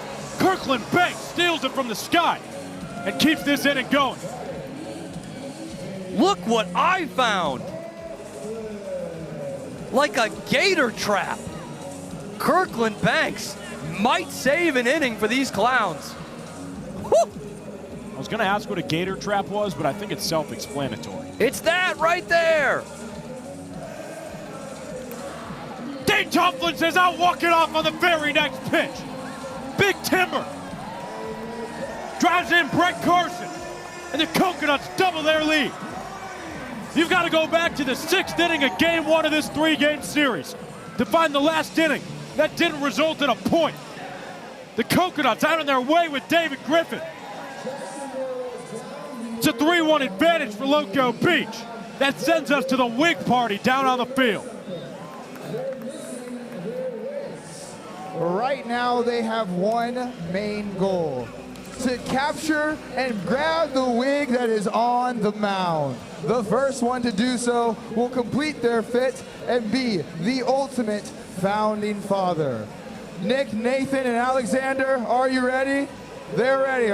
On your marks, get set, go! Snatch that wig. There ain't no party like a wig party. The wig is getting away. Nick and Nathan are closing in on him. Oh, well, there's a tackle happening. He's going down. Give it up for your completed founding father. Give it up for Nathan.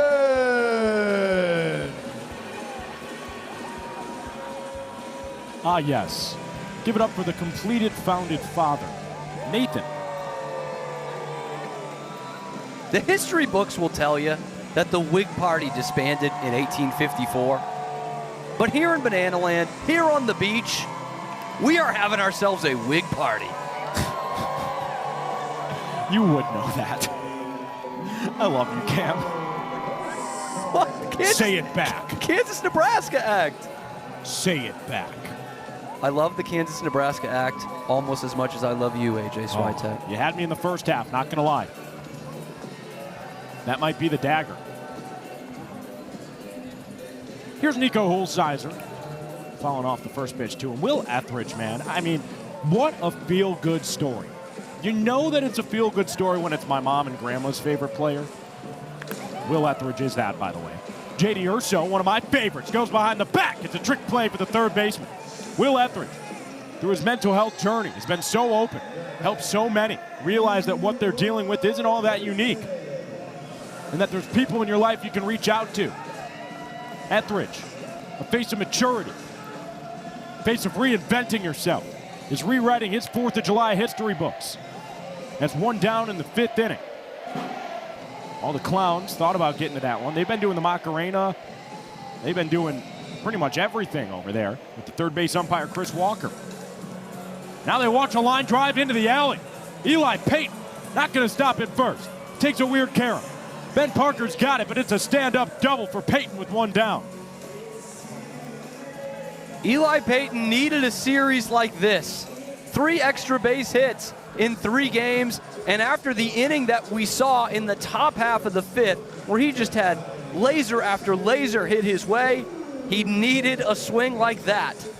Eli Payton, a couple of doubles and a dinger here in Jacksonville. Brings up Chris Burgess. Will Etheridge quickly brings out the sword. No action in either bullpen yet. Starters being given long leashes on day 3 after bullpens have been emptied through the first 2. Gideon Antle's got a long run in right. He dives and can't get it. Eli Payton's moving to third. Chris Burgess holds it first. And there's runners on the corners with one down on a little flare shot to right field. That American flag waving in Eli Payton's back pocket. But Eric Fox wise to not wave him in. Gideon Antle covers a ton of ground out there. There's absolutely no guarantee that he is going to miss that with the way he's played this weekend. Now you got runners at the corners and a good chance to answer. Donut batter Kirkland Banks comes up for a second time.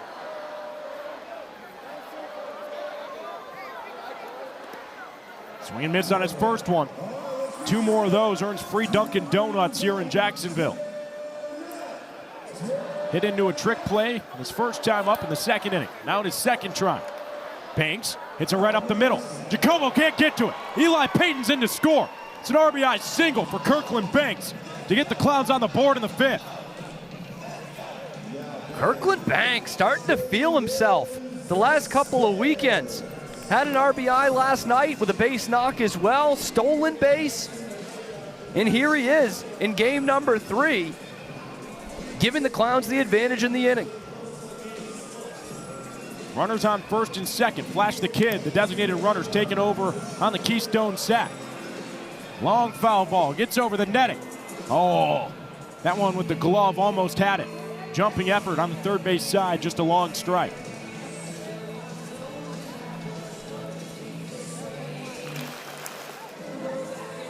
Vasquez hit the homer that eventually tied the game at 4s last night to right field. 0 for 1 today. 0-2 the count. Yeah, he was absolutely frozen by Will Etheridge in that first at-bat. Thought he had a ball 4 sprint. Instead, back to the dugout. Important with Vasquez, you don't want to let the .236 batting average fool you. This is one of the premier plate appearances in the league. His on-base percentage is .378. A full 142 above his batting average. That's because he's so disciplined and he works ball 4 sprints better than anyone else in this clubhouse. He's been in the top 2 of ball 4 sprint percentage on the Clowns the entire season. Even when the at-bats haven't been there, or the plate appearances, I should say, haven't been there. He is a tough guy to knock out. Vasquez, hard hit ball, left center field. This one takes a dive on the warning track and one hops into the wall. Flash the Kids in to score. Here comes Kirkland Banks. It's a 2 RBI double for Jalen Vasquez. And the Clowns have a 3-run advantage in the 5th. Jalen Vasquez, welcome back.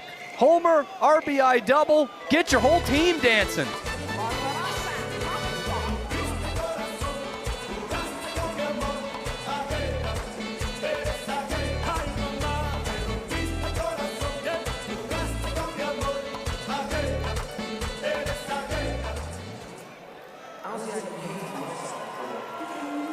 And a good bounce on that play, too. It looked like that ball was going to hop out of play. Would have been a ground rule double and saved a run. Instead, hits off the top of that fence on the carom. Kirkland banks in to score as well. Bobby Leday nubbed to first. Jordan Brewer brings it in basket style in front of his waist for out number 2.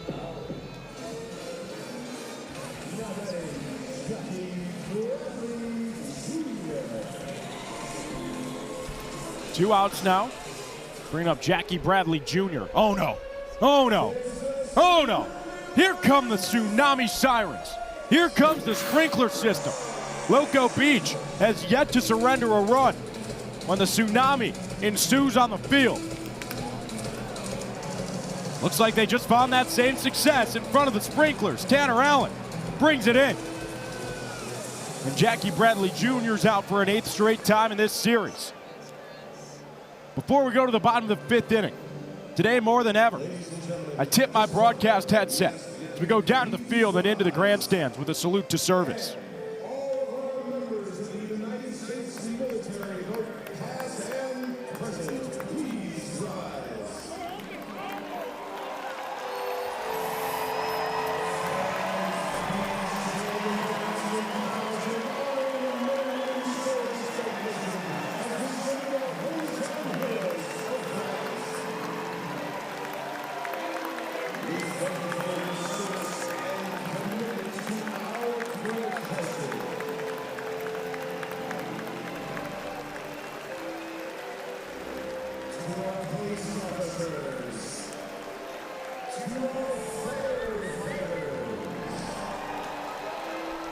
To our medical professionals, to our EMS workers, to our dispatchers, and to our school teachers. The Coconuts and Clowns, thank you for your service.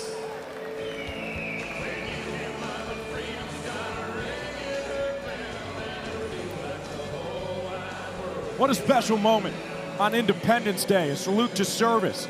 Over 9,000 in attendance. And now we've got a real treat. One of my favorites in all of Banana Land, the 13-year professional. Savannah Banana turned Indianapolis Clown. Correll Prime, how we doing? Hey, I'm doing great, baby. How we doing?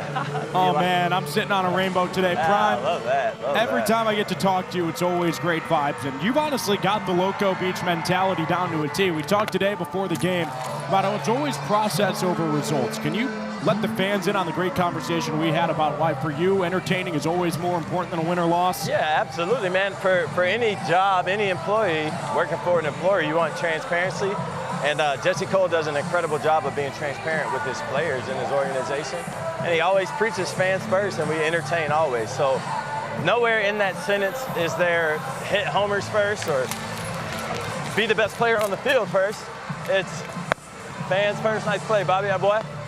Fans first, entertain always, and that's all I try to do out here, man. Well, that mic pop sounds great on your glove, by the way. I can get used to that. Prime, I want to take a trip into the time machine. All the way back before the season, we're sitting and having dinner in the backyard. And I remember a quote that stuck with me to this day. You said, "You will never let the little yellow ball affect your attitude." And you have held true to that about as much as anybody. Absolutely, man. I feel like I'm over the century right now, and I'm having just as much fun as I've had in weeks where I can't get out. So yeah, man, the little yellow ball will never frustrate me. I would try my best to never let it frustrate me. That little white ball on the golf course might, but not the yellow one. And just what a pleasure, man, to be doing this and to be able to entertain a great group of people every time we step on the field. It's pretty amazing.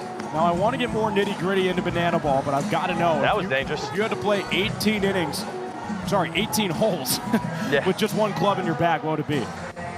Oh, man. Probably a 7-iron, man.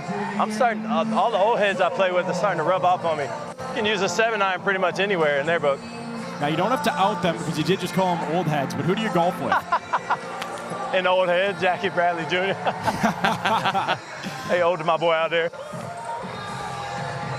Yeah, we get on the course a lot, and we love it. It's very comparable to the game that we're playing right now. Banana ball, baseball, it doesn't matter, man. We always have the music pumping out there.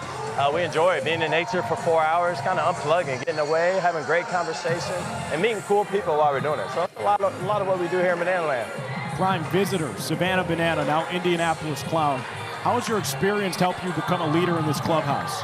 It has a lot, because I tell everybody, man, when I came into Banana Ball, I came in very open-minded and very committed to doing whatever was asked of me as a Banana Ball player.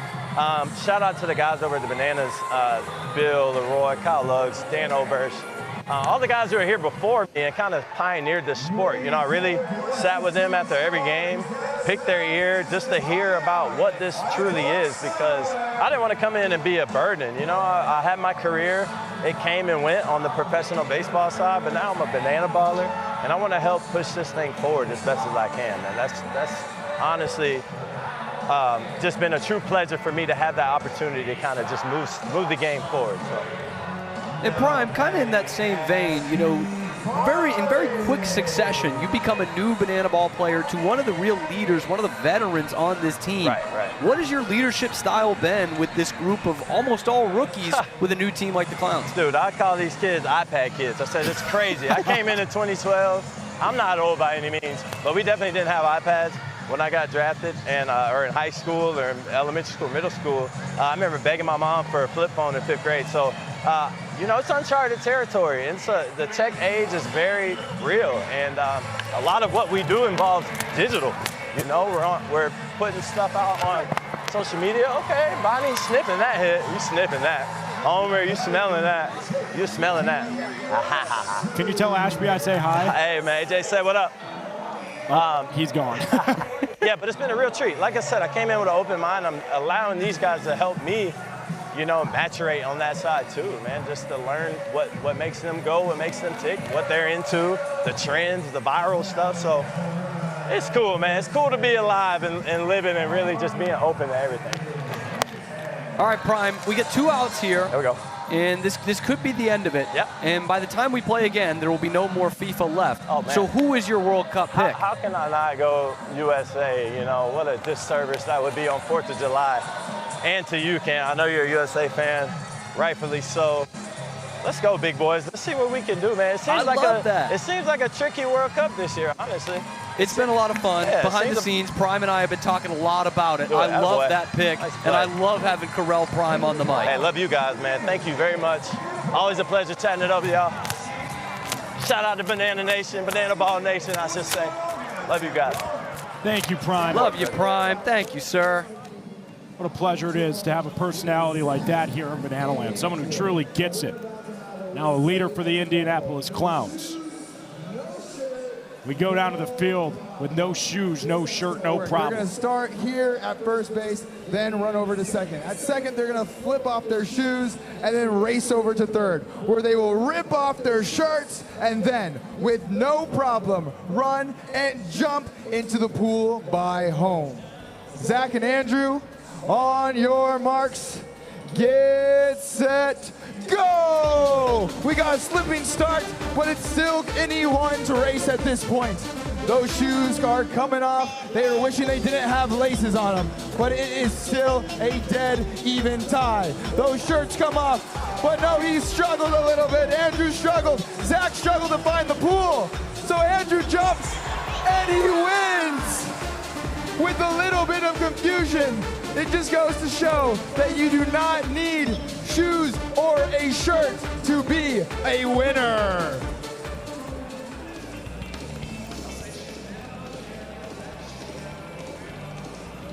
The Clowns win the point. They tie up this ball game. Dale Francis Jr. going to lead this off. The Clowns, number 44. And the most famous number 44 of all started his career with the Indianapolis Clowns. Hank Aaron, back in 1953, played a couple of months, signed with the Boston Braves. And a few months after he was a Clown, he was playing right here in our great host city of Jacksonville. Jacksonville Braves, 73 years ago. An original Indianapolis Clown, and went on to inspire millions as a trailblazer and one of the greatest athletes this country has ever produced. American hero, Hank Aaron, here on the 4th of July. That's awesome. I mean, this team is literally living history. It lives, it breathes, it goes to the beach.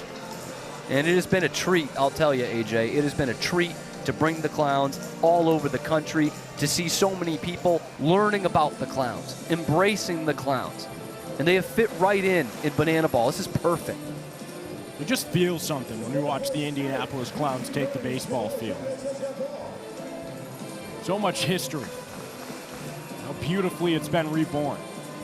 Dale Francis Jr. donning that number 44 that Hank Aaron did nearly 70 years ago. Works a ball four sprint and brings up Joe Lytle, who's doing a hair off with Ashby Vining. Man, that's a tough pick. YouTube chat, I want to know, whose hair do you like more, Joe Lytle, Ashby Vining? Obviously, both great heads of hair, so no hard feelings. Uh-oh. Lytle doesn't like this. We got a double trick play opportunity. Just the one trick for Jacobo. Throw over, gets by Jordan Brewer, so it's a fielder's choice with an 11th trick for the Nuts. And I just got to say, before we go away from it, that hair off between those two, that's like Bob Feller versus Ted Williams in their prime. That is two of the best right there to ever do it. That's good. That's a reference I got. You like that one? I like that one a lot, actually. Hank Aaron, Willie Mays. Except there's no pitcher there.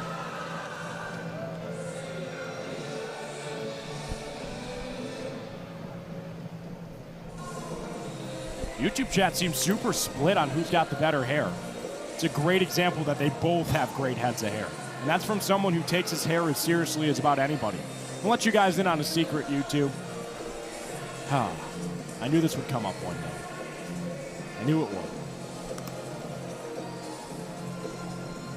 If you want to know the secret to great hair, it's doing the absolute least to it. The least to it. No product. I wash my hair with lemon juice in the shower. So that's the problem. I've just been doing too much. That's how we got here. My mom said, don't say that on the air. They're going to think you're crazy. Lemon juice naturally cleans your hair. It does. It works for me. Oh, Correll Prime. Right after he was on the mic. Oh, but Johnny on the spot, Tanner Allen. Had enough of that swing. 2 down now. Will Etheridge through 5 2/3 has earned 3 points. Now away from sending his team up to the plate, only needing a run to walk off the inning. And I'm a wishful thinker, AJ. I'm a positive guy. So positive, in fact, I gave the Clowns an extra point. Maybe that is manifesting? Is that what they're calling it? Love manifestation. Also love a good tip drill. Etheridge cuts off Vining, and he's got it. Will Etheridge posts a scoreless top of the 6th inning. The F factor dealing today. Gives his bats a prime opportunity to double up the lead. But we're going to head down to the field because there's no one I want to hear from more than who's next to Michael Schwartz right now. Michael, take your time with this one. Introducing Danae Benitez. Hey guys, we are here with Danae Benitez. Hard to hear you with all this crowd noise. By the way, you got in to catch. How did that go? That was incredible. Called the perfect inning. I've been waiting for that. I have a lot of fun doing it. That's my thing. I love catching, so it was good to be out there. I am so blessed. We are all so blessed to be in a game where Danae Benitez blesses us with her presence, but we're going to miss you. Can you tell us a little bit about this experience with Team USA? Yeah, so in a couple weeks, I'm heading out for Team USA. We got the Women's Baseball World Cup coming up July 22nd to the 26th, and then from there, I'll be headed to the Women's Pro Baseball League. Well, we wish you the best of luck. You're going to be back, and we're going to be rooting you on. USA!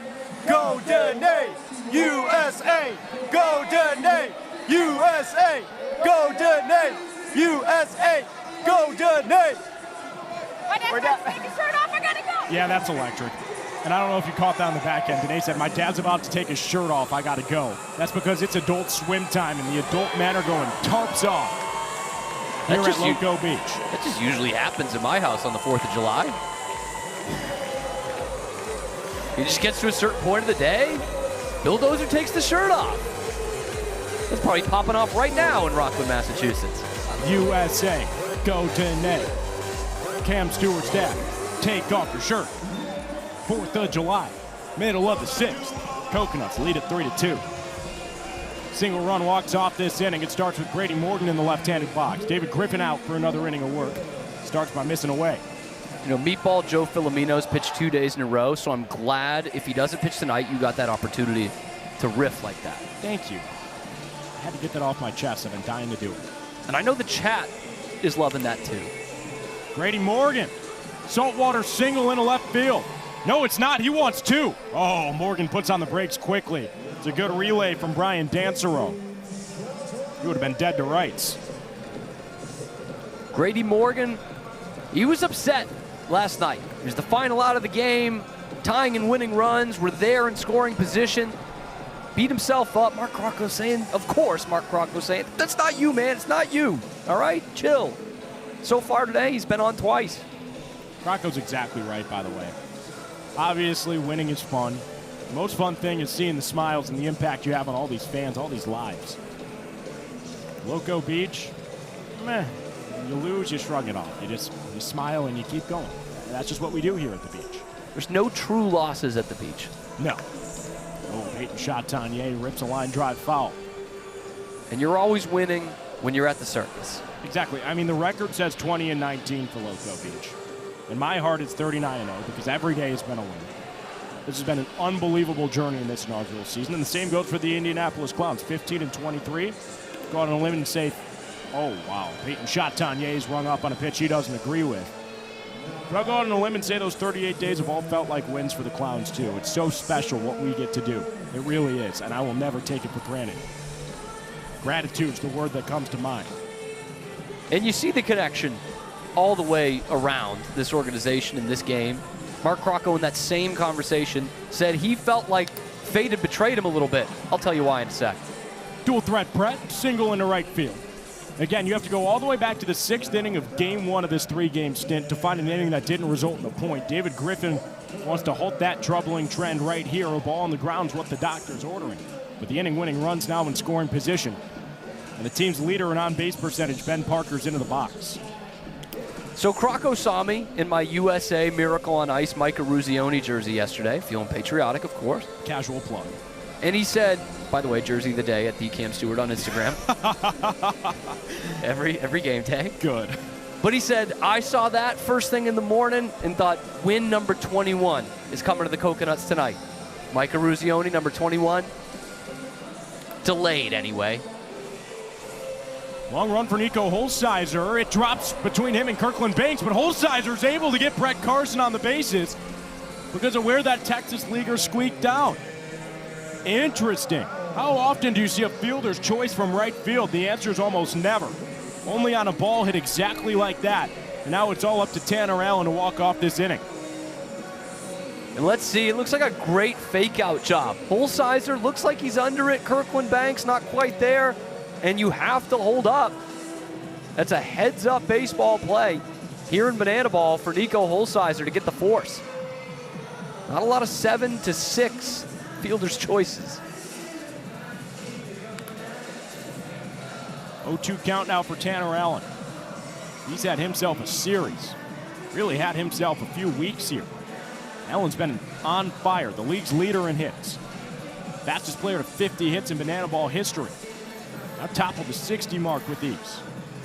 He's had himself a life on the diamond. Won't have his life snatched from him here by a fan at the plate. But boy, oh boy, he has. Played professional baseball, national champion with the Mississippi State Bulldogs, National Player of the Year, selected in the MLB draft on 3 separate occasions. Allen does it all. Here it's lofted to Jackie Bradley Jr. Left center field, JBJ brings it in. And for the first time since the 6th inning on day 1, we have an inning with no points. It comes in the 6th inning on day 3. It's a 3-2 Coconuts lead as we head to the top of the 7th. It has been that kind of entertainment factor all series long. It's such a rarity that we have a pointless inning. And you've seen it in the offense, you've seen it with the pitching, the clutch pitching. But really the trick plays have been so crucial in any banana ball game, but especially in this series. Both games have come down to 1 on the trick play equalizer point tracker, and that is something we will be tracking the rest of this game. That's what the Clowns are hunting here. If they have more trick plays than the Loco Beach Coconuts going into that final inning, they will add an extra point to their total. Now, they have been hot with it, but they have not gotten the equalizer point in this series, and they have some work to do. Both teams ahead of the series pace on trick plays tonight. Right now, Loco Beach has 12 to the Clowns 7. The Coconuts denied the equalizer point, as you mentioned, by a single trick in both games 1 and 2. And right here, they've got a guy who induces trick plays at such a high rate taking over on the mound. Kyle Perry has faced 57 straight batters without allowing a ball for a sprint. It's unheard of. He throws 2 pitches, a fastball and a slow ball. And Mr. 1 of 1, the Nebraska product, is into the game. He's the league's MPI king, 327, the best among all qualified pitchers. This is the fastest pitcher to the plate on the planet. And KP is going to have to start against Old Knuckles. Here comes Fisher Polydorov for his 3rd AB of the weekend. Kyle Perry, the value has been through the roof. And both these teams have a lights-out reliever they picked in the 8th round. Not bad for the final round of the Banana Ball Championship League draft. Fisher Polydorov, a guy added to the roster this year. Old Knuckles. He's number that thing in your scorecard. And technically he's 85 years old, but he's also 20. Well, however old he is, he likes to swing. He's down on strikes. It felt like a steal on draft day when the longtime Savannah Banana Kyle Perry fell to the 8th round.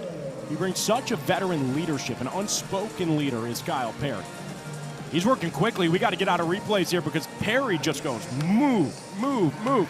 He wants to be the MPI king. He takes pride in being the fastest pitcher on earth. And watch, ball back in his glove. 1, 2, maybe 2 seconds. Watch this. Kyle Perry on the rubber.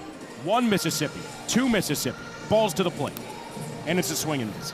There's just not many other people in the world who do what Kyle Perry does, if any. Had a 3.5-minute inning in the win on Thursday night. And that's impressive because he worked around a hit in that inning. 3.5 minutes, 1, 2, 3 is still pretty effective. If you recall, he actually had 2 runners on in that inning with a trick Correct, play missed yes. as well, and that's how fast he is. Get ball, throw ball. That's Kyle Perry. Brian Dansereau breaks out of the slump, hitting a $117 this year. Feel-good moment for Dancer. He's got a single against Kyle Perry through the right side of the infield, and that's got to feel good. Yeah, a couple of offers in this series. Gets the at-bat, first one here in the 7th in game number 3. He says when he's working, he is going the other way, and you saw it exactly right there. Good for Dansereau. Donut batter Kirkland Banks is yet to go down on strikes tonight. He's 1 for 2 on the day. Garnered an RBI with his hit in his last time up. Up into the sweet level. That would have been a phenomenal catch. Banks battles off another. Takes a harsh hop off the top of the dugout. KP, the strike away from making over 9,000 fans here. I mean, what is better than free Dunkin' Donuts? Probably count on one hand. Deuce, deuce. Another foul off from Banks. Where I come from, the temptation of free Dunkin', that could be costly. Banks lined in the left, just back-to-back singles for the Clowns that have runners on first and second, a rarity. Kyle Perry, 18 pitches into his day. He's gonna have to deal with Jalen Vasquez now, the 10-hole. Kirkland Banks heating up, 3 for his last 4. He sees that donut batter, and the baseball, the banana ball, looks like as big as a donut when it's coming into him.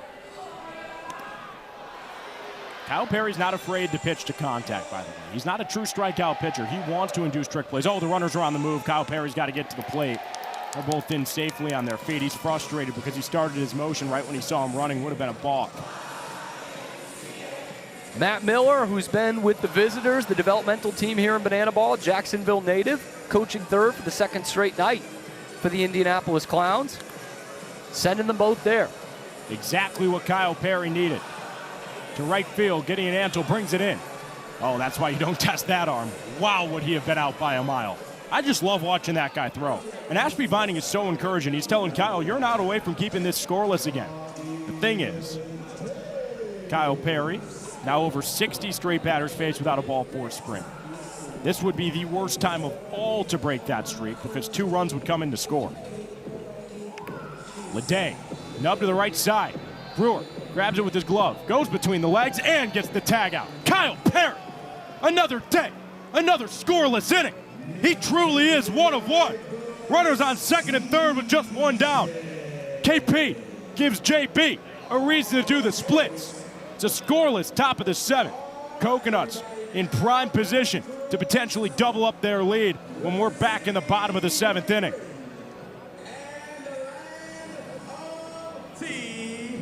She is a member of the Queen Elizabeth Boxing Gym with 67 knockouts at the age of 62-year-old. Give it up for Leslie! And now, representing the US of A, she's broken 2 hips, neither were hers. She's been trained by the one, the only Rocky Balboa. Coming out is 64-year-old Rockin' Robin.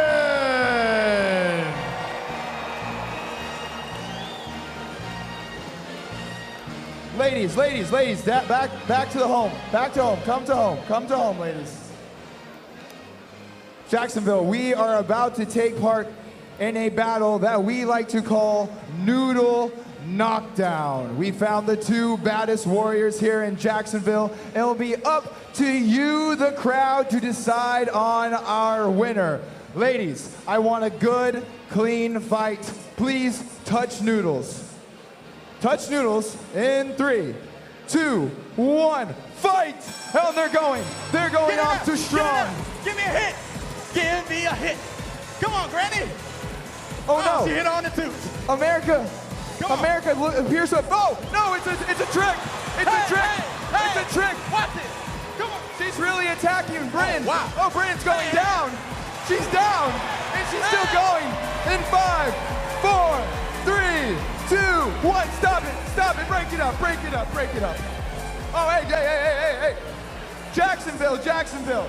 It is now time for you to decide our winner. Was it Great Britain, England? Or was our winner 64-year-old Rockin' Robin? Give it up for your Noodle Knockdown champion, Robin! A story retold 250 years to the date. USA takes down Great Britain, just this time in a noodle knockdown between grannies. 2-0 by my count. USA over old GB. Doesn't look so great right now. David Griffin back out there for the Clowns. AJ Switek, he said to me, he's got a little break coming.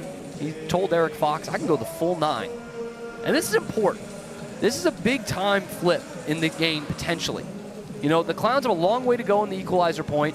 They're already down 3-2, and with a chance to, no margin of error here, they can give up another walk-off on so many different ways and go down 4-2, and that is a tough margin at this point in the game, and Eric Fox is sticking with his horse here. Griffin's only 83 pitches into his outing. It's been the face of consistency for the Clowns this season. Went over 100 last Saturday in Fargo, one of his best outings of the year.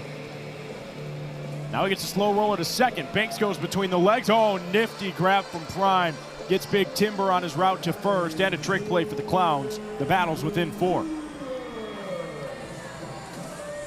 Kirkland Banks, you could put him at second, you could put him at third, and one thing he has caught on to really quickly has been those trick plays. It hasn't skipped a beat for a guy who was a Defensive Player of the Year in his conference in college.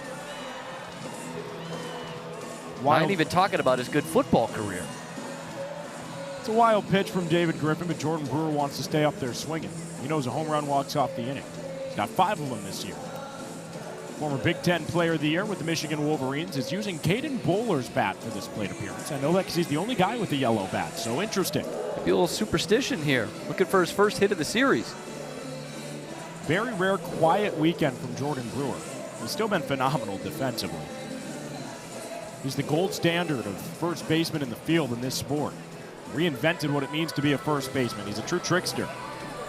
Now, the bat does look gold, but if you're Jordan Brewer, do you have to call it maize? No. Maize and blue? You catching me? Catching my drift there? Oh. Now I'm catching your drift. Sometimes I just feel like, you ever just like lay in bed and think to yourself, whoa, I'm not on a boat. Because every once in a while, I just feel like I'm drifting at sea, and then I jerk up and my head hits the ceiling in my bunk bed. Of course, that wakes me up, because you're hitting your head right into my back, practically. Yeah. You're a good upstairs roommate. You know that? Seniority, top bunk. Everyone, the chat knows how it works. We've all been there. There it is, first hit of the series for Jordan Brewer, and it comes with Caden Bowler's bat. Maybe he needs to use it more. Oh my gosh, it is superstitious. Gideon Antle's immediately taken the same bat to the plate. He just picked it up off the ground and said, Brewer found a hit with it, I wanted to. And let me tell you, I love Caden Bowler, by the way. This is not a dig at him. It's just the truth. This is the lightest bat in the Coconuts clubhouse by a fairly sizable margin. So it feels whippier for sure in the box, just doesn't have the same power these guys are used to. Well, Gideon Antle in the same position that Jordan Brewer was just a few minutes ago, looking for his first hit of the series. Now, he's gotten on base quite a few times, but there you go. Caden Bowler's bat has magic in it. Jordan Brewer's getting the signal in to score. Gideon Antle has just walked off the inning. Back-to-back knocks with Caden Bowler's bat. Back-to-back players getting their first hit of the series deep into day 3. It's an RBI double for Antle, and the boys are hitting the tsunami selling.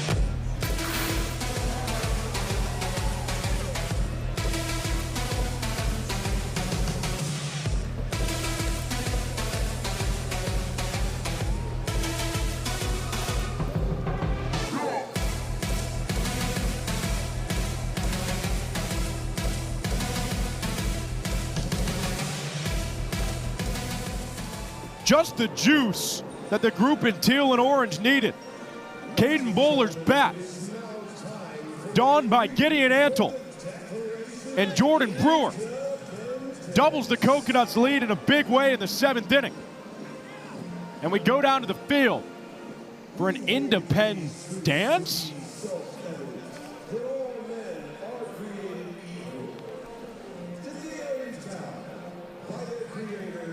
Never mind. We are back to regularly scheduled programming. Sorry, Independence. We've got marinara, spaghetti, and a bowl of jelly on the hill right now. His name is Joe Meatball Filomeno, and he's pitching for a 3rd straight day.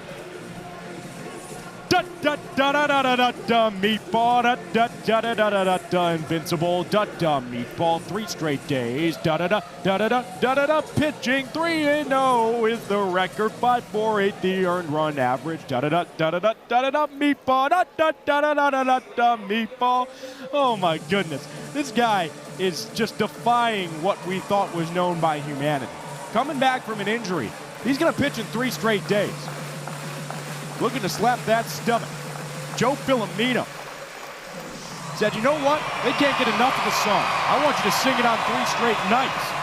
The Meatball Man. with the banana ball so sloppy, covered in meat sauce. Trying to get through the 8th inning. Hold the Coconuts lead at 2. What's more patriotic? What's more American than da-da-da-da-da-da-da meatball on the 4th of July?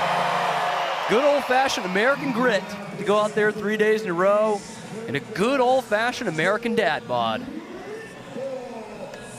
The guy eats hitters for breakfast, lunch, and dinner, and a little Parmigiano on top of it. He eats meatballs 3 times a day. He's got golden retrievers that love him in the dugout. His name's Joe Meatball Filomeno. If anyone's better with technology than me, he wants this to be his new ringtone. Looking to give me more reasons to sing that song. Meatball's ahead 0-1 against JBJ. Who does not get to use Caden Bowler's bat, notably. He has a hit in this series, but it's only 1 for JBJ. 0 for 4 last night, 0 for 3 tonight.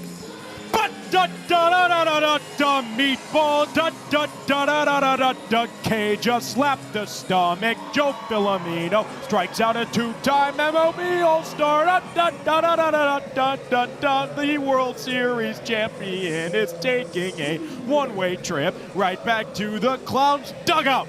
Joe Filomeno, good morning, good afternoon, good night. We eat meatballs for all 3 meals here in the Filomeno household.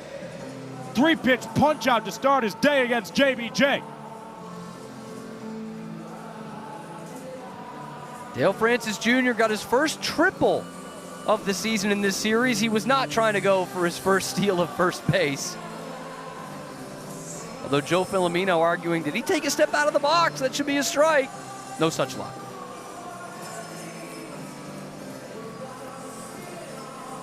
Do they have answers in the month of July for Joe Filomeno? You've heard of Christmas in July. Allow me to introduce you to Philomenas in July. He's got a stomach full of gifts, hiding under that jersey. He's got a 3-2 count now. Dale Francis Jr. shattering one into his own front ankle. Buon Natale. Couple months on Duolingo and you're going to get that one. All right. If you want to speak Italian, what's manja mean? It's what Joe Filomeno's been doing all weekend. Do you really know what it means? Because that's a great answer. Yeah. What's it mean? It's eating. Wow. Food. Yeah. Wow. Come on now. Nothing gets by this guy. I love this guy. Mo Paisan. Cam, I am so happy that you've been added because no one else has got the manja reference. In the Switek household, I said house field. We didn't live in a house field. I'm going to do Conte Partiro later. Growing up, every Sunday was Manja Day. Dale Francis Jr. gets eaten up Manja style by Ben Parker. 2 up, 2 down for the meatball. Our producer Emerson was singing Che La Luna last night. We love some good Italian in this booth.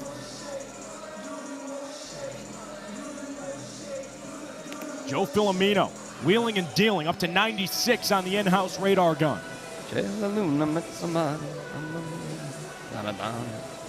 Now, before you were delivered here into Banana Land by Stork, Joe Filomeno had a signature pitcher's entrance to That's Amore.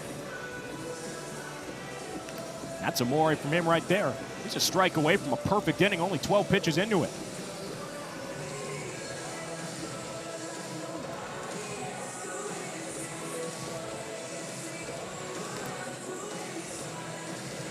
Talked about one of the rules, 11 rules of banana ball earlier in this inning. A man stepping out of the box. One thing we have to pay close attention to once again at the bottom of the 8th, that trick play battle. Clowns trailing 4. It can be done. It has been done. And there you go again. Highlighted that rule. Joe Lytle, both heels right on the edge of the batter's box, almost tipping himself. Here we go. Payoff spot for Joe Meatball Filomeno. Lytle spoils it foul. It's ticketed for the seats. And it bounces off the concourse. No catch.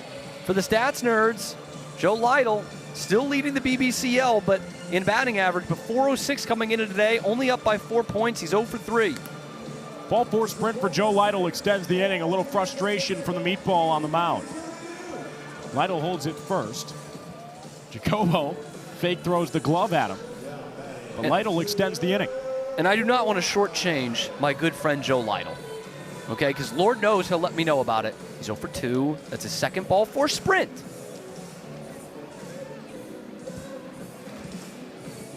I'm a Joe Lytle fan too. He came up to me today and said, hey, have you recovered since spilling that smoothie? I said, physically yes, mentally no. It scarred us all, really.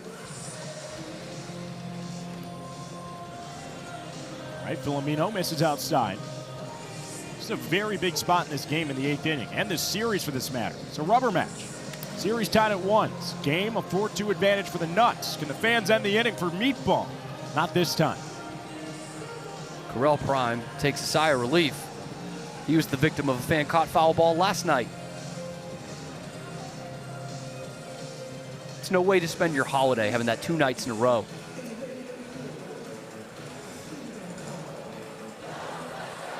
A 2-1 battle between Filomeno and Prime. Turns 3-1.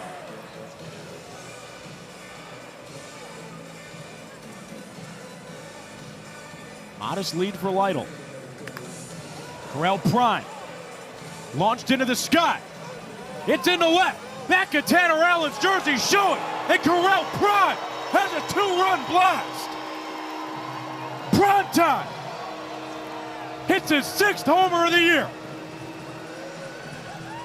Your clock reads 8:36 Eastern time, but it is prime time at the beach. Correll Prime, when you really need him, has been there all season long. No different on America's 250th birthday.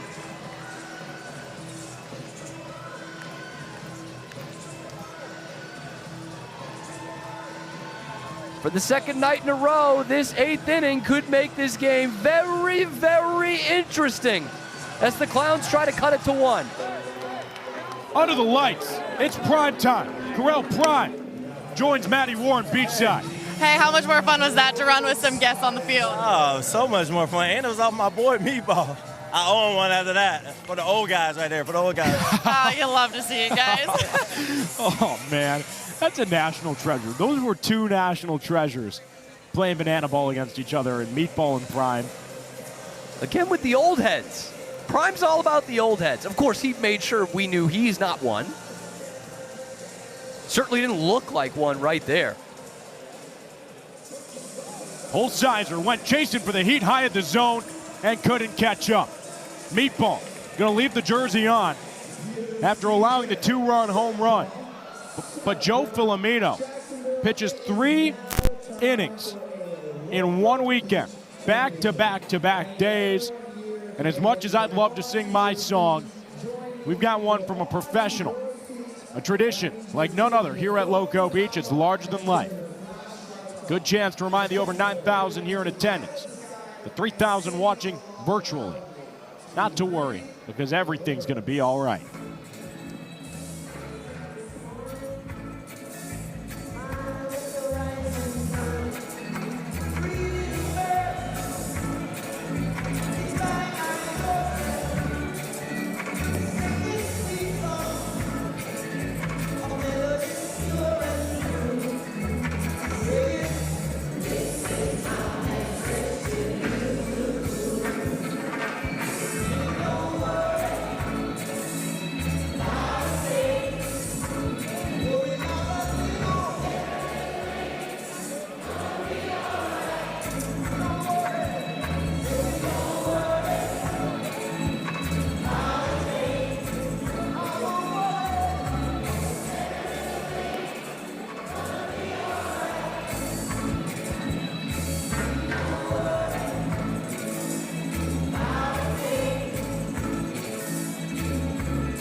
Every little thing truly is going to be all right.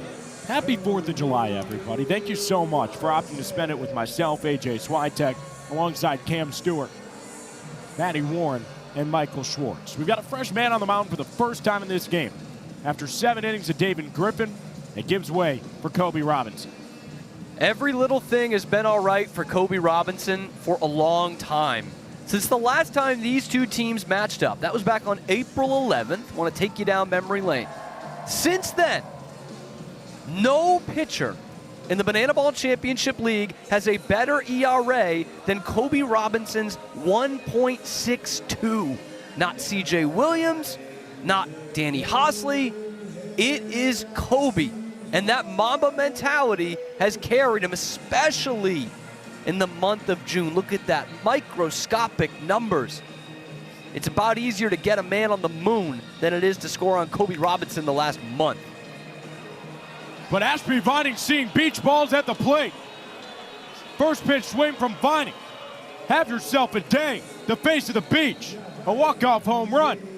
Now a double, and he's swimming on the bag with Armani Henderson taking over, the designated runner. Now in scoring position. One pitch, one extra base hit. A rarity. Robinson has been so good, specifically since the start of June. But sometimes, movable force just has other plans.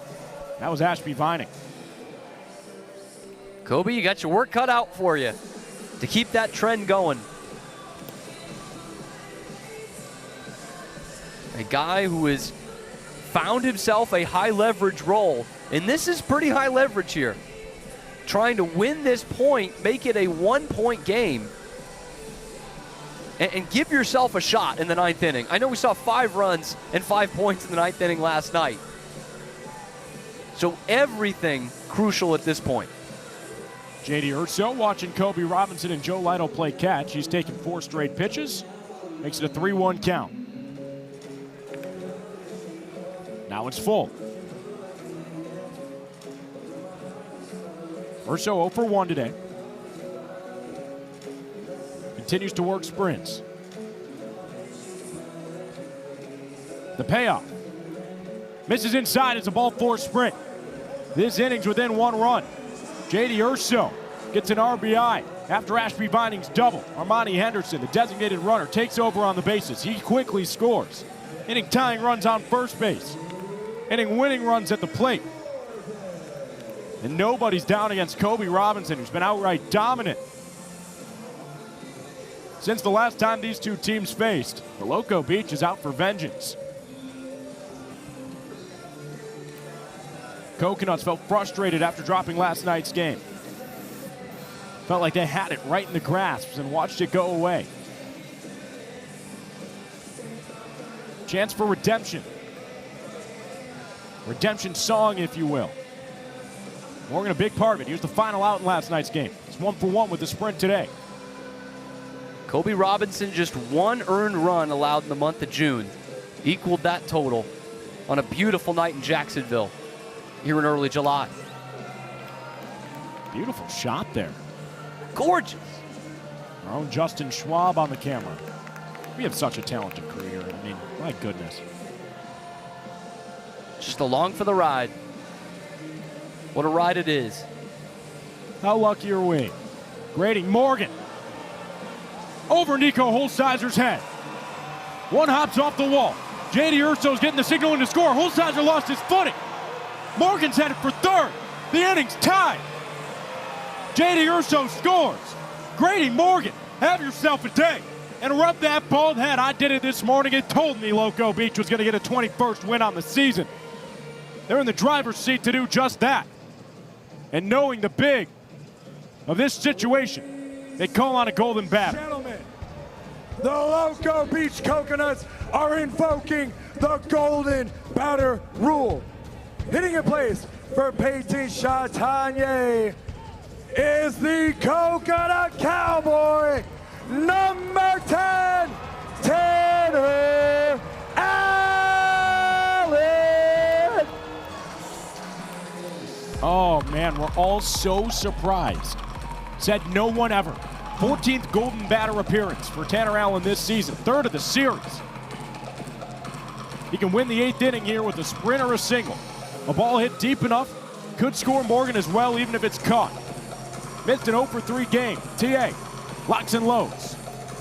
Watches his count turn 2-0. This is rare. We haven't seen this kind of struggle from Kobe Robinson since the early goings of the 2026 tour.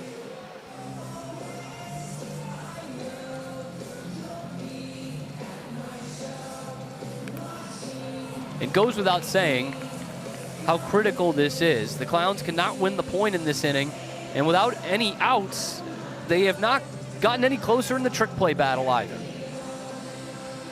Almost the worst case scenario for this Clowns team in the bottom of the 8th inning. Robinson's got to find the zone if the Coconuts take a 5-2 lead and deny the equalizer point. Here we go. 3-1.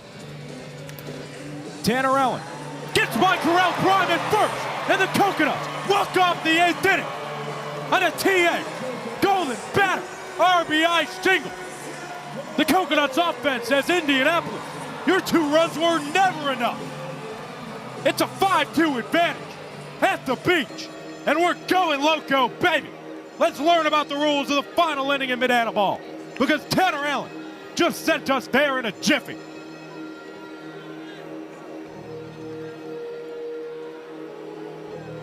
Ladies and gentlemen, the sound of the bell means it's time to take a look at the scoreboard. With the Coconuts leading over the Clowns 5-2 going into the 9th. But in Banana Ball, the final inning is the most important because every run counts as a point. Jacksonville, Florida, your energy's been amazing all night, but I need you now more than ever because it all comes down to this. This is the final inning!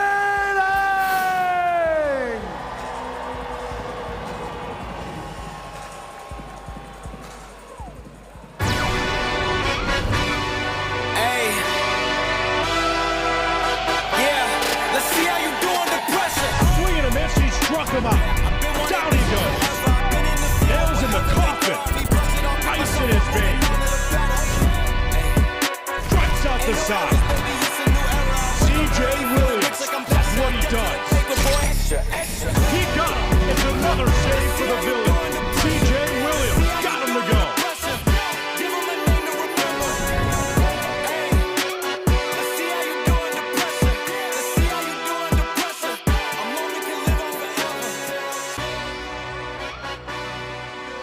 Bring out the villain, C.J. Williams. Allowed 3 runs last night. But I'll tell you what, this villainous closer, who's dazzled in his rookie campaign, has put that far in the rearview mirror. C.J. Williams, where's the number 0? That's how many runs he typically gives up. 12 for 14 in save opportunities this season. Williams can secure the Coconuts a series win, headed into the 2-week break with 3 outs here in the top of the 9th. His bats have given him a 3-point cushion, and all eyes converge on the villain, who's taken over on the mound in search of save number 13. C.J. Williams will tell you it was probably his worst outing of the year last night. And the odds of getting 3 runs against him again, which is exactly what the Clowns need here, are about the same odds as finding a polar bear in Arlington, Texas. Essentially 0, the number he wears. But it's not impossible because Brett Loftus has been to Arlington, Texas. So you're saying there's a chance. Here we go. Eli Payton leading off the 9th against the villain, C.J. Williams. Here to strike you out, tell you he did it, and point you back to the dugout. Looking to close out an Independence Day win for these Coconuts. Moved to 21-19 on the year, and for the first time in franchise history, beat the Clowns in a series. Fireworks going on in the outfield. Williams doesn't want any fireworks coming from the plate. He wants this to be stress-free. Typically is with Williams on the mound. And it's redemption time from a night ago for the villain. Here we go. 9th inning. Williams sees the ball, stab behind the plate. Vining running out of real estate, watches the fans. Oh my goodness, it was nearly caught by a guy in a Coconuts jersey. And Vining's all smiles and laughs. You think Eli Payton was taking the same approach as C.J. Williams? Or as Joe Lytle did against C.J. Williams last night? Yes. Payton did have a double off C.J., but said, first pitch, I'm hacking. Can they get some more fireworks? Williams makes it 0-2. Beautiful changeup. His best pitch, which is unreal because he's got 3 pitches. That will be most pitchers' best pitch. Here comes his 0-2. Williams got him. Good morning, good afternoon, good night. You'll see the villain in your nightmares. 1 up, 1 down for Williams, and it's golden batter time for Indianapolis. The golden batter rule. Batting in place of Brian Dansereau is golden batter Joe Lytle! All right, it's a mental test for C.J. Williams. Only the 3rd time Joe Lytle's donned the golden helmet this season. But last night, he only needed 1 pitch to go yard against the premier arm on this Coconut staff. One of the premium closers in this sport. This is the matchup, and we're getting it for free. Lytle, first pitch swing. Allen camped under it and left. C.J. Williams gets the last laugh. Lytle's down on 1 pitch, and the Coconuts are an out away from another C.J. Williams save, another win, and a series win against the Clowns headed to the break. Every great heavyweight matchup needs a rematch. And almost always you get a split. C.J. Williams gets that redemption. Joe Lytle's now seen 2 pitches from him. Slow roller to short. Jacobo's got it on the backhand. His throw across the infield. No! Jordan Brewer's off the bag, and the game's extended. Let's see if we get a challenge here. Can't take it with you. Potential last out of the game. Coconuts saying no. Looks like Brewer did lose the bag. So the game's extended. Williams just got the exact contact he was looking for, but his defense is going to make him find a 4th out. A true villain. He said he gets better the more he throws each weekend. He lives for game 3s where he gets to throw every game in a series. Now we can end the game against Jalen Vasquez.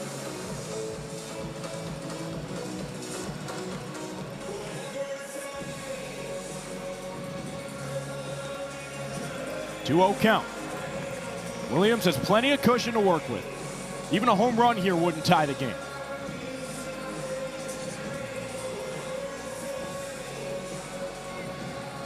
Two-0. Vasquez, high fly ball into foul ground. Nearly caught by a fan in a Coconuts jersey again. 2-1 count now. 2 strikes away from a series win. What a sight. A beautiful night here in Jacksonville. The fireworks going on just beyond center field. Swing and a miss. C.J. Williams is 1 strike away from save number 13. The stage is set in a beautiful way.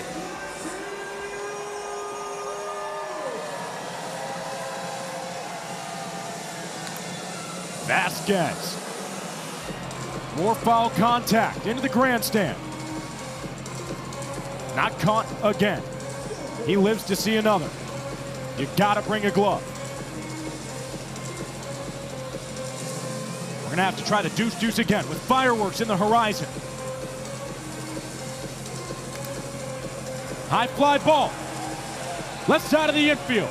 Urso calls everybody off. And in foul ground, he's done it. Fireworks from Five Star Ballpark. C.J. Williams closes out a 5-2 Coconuts win. Loco Beach victorious. 2-1 in the series. 5-2 in the game. Happy 4th of July from the beach. And go Loco, baby. The Coconuts have done it again. Their villainous closer gets the train right back on the tracks. And it's time to celebrate.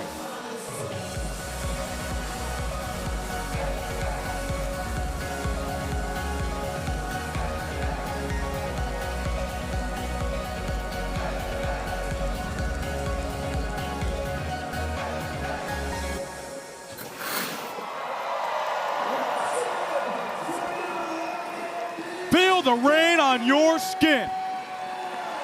On America's 250th birthday, the two newest teams to Banana Ball put on an unforgettable show.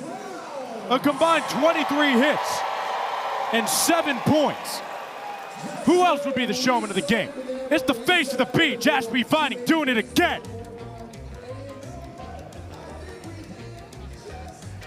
It's a home run for Vining. It's a double for Vining. It's a single for Vining. It's a showman of the game for Ashby Vining. The face of the beach has put on yet another show to remember. The rookie, with the best head of hair you've ever seen, was made to be a Loco Beach Coconut. He embodies what it means to be a coconut. And on Independence Day, he just had a game to remember. Let's go down to the field because we've got Ashby Vining beachside with Michael Schwartz.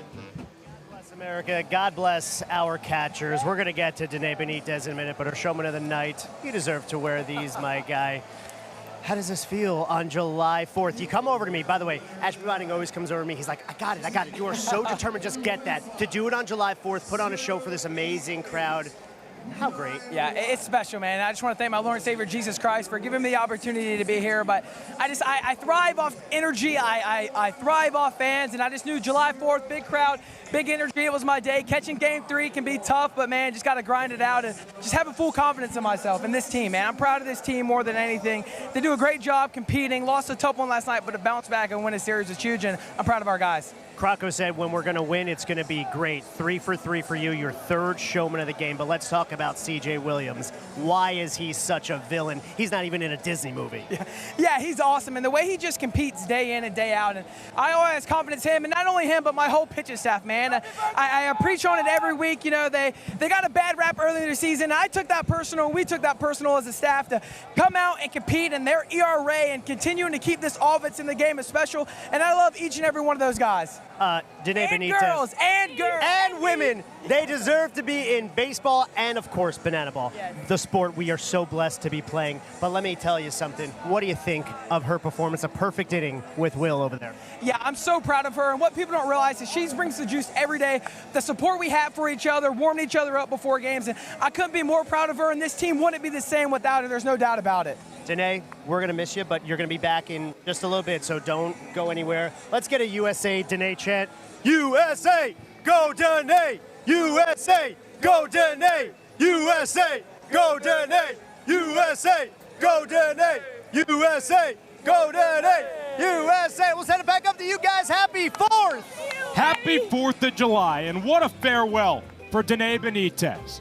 Ashby Vining caught 26 innings this weekend.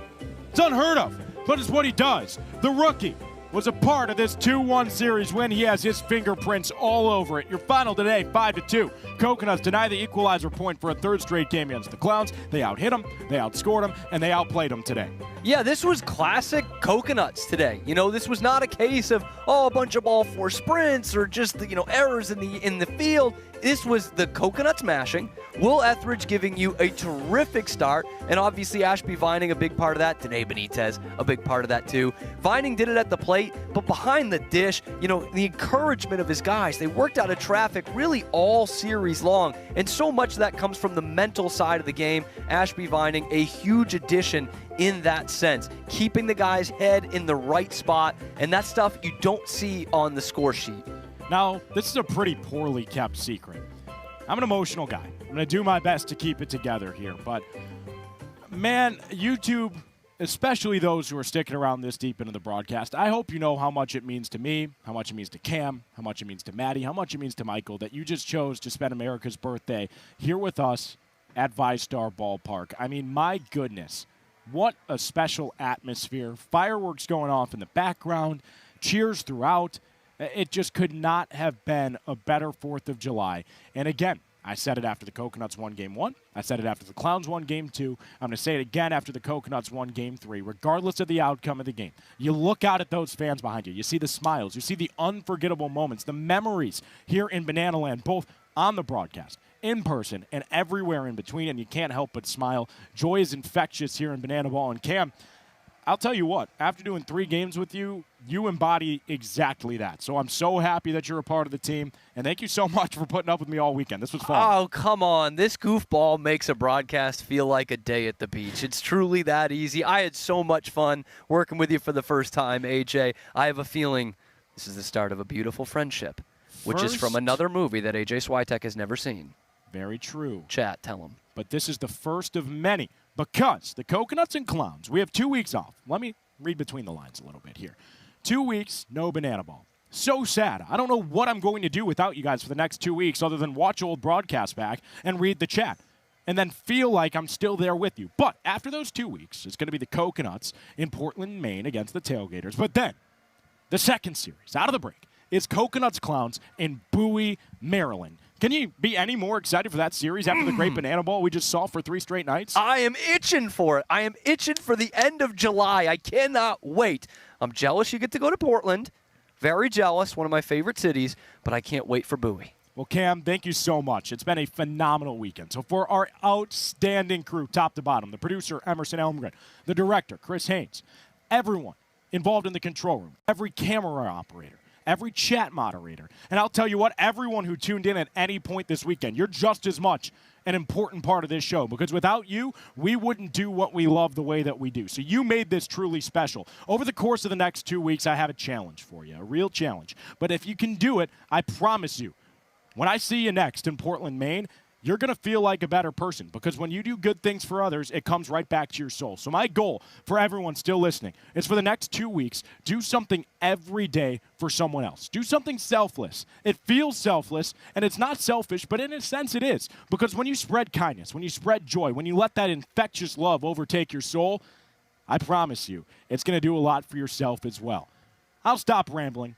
We're going to say so long. I'm AJ Switek. It's been a pleasure with Cam Stewart. The Coconuts, winners of the game, winners of the series. Today's final score, 5-2. Until next time, spread love, spread joy, and go Loco, baby. Happy birthday, America!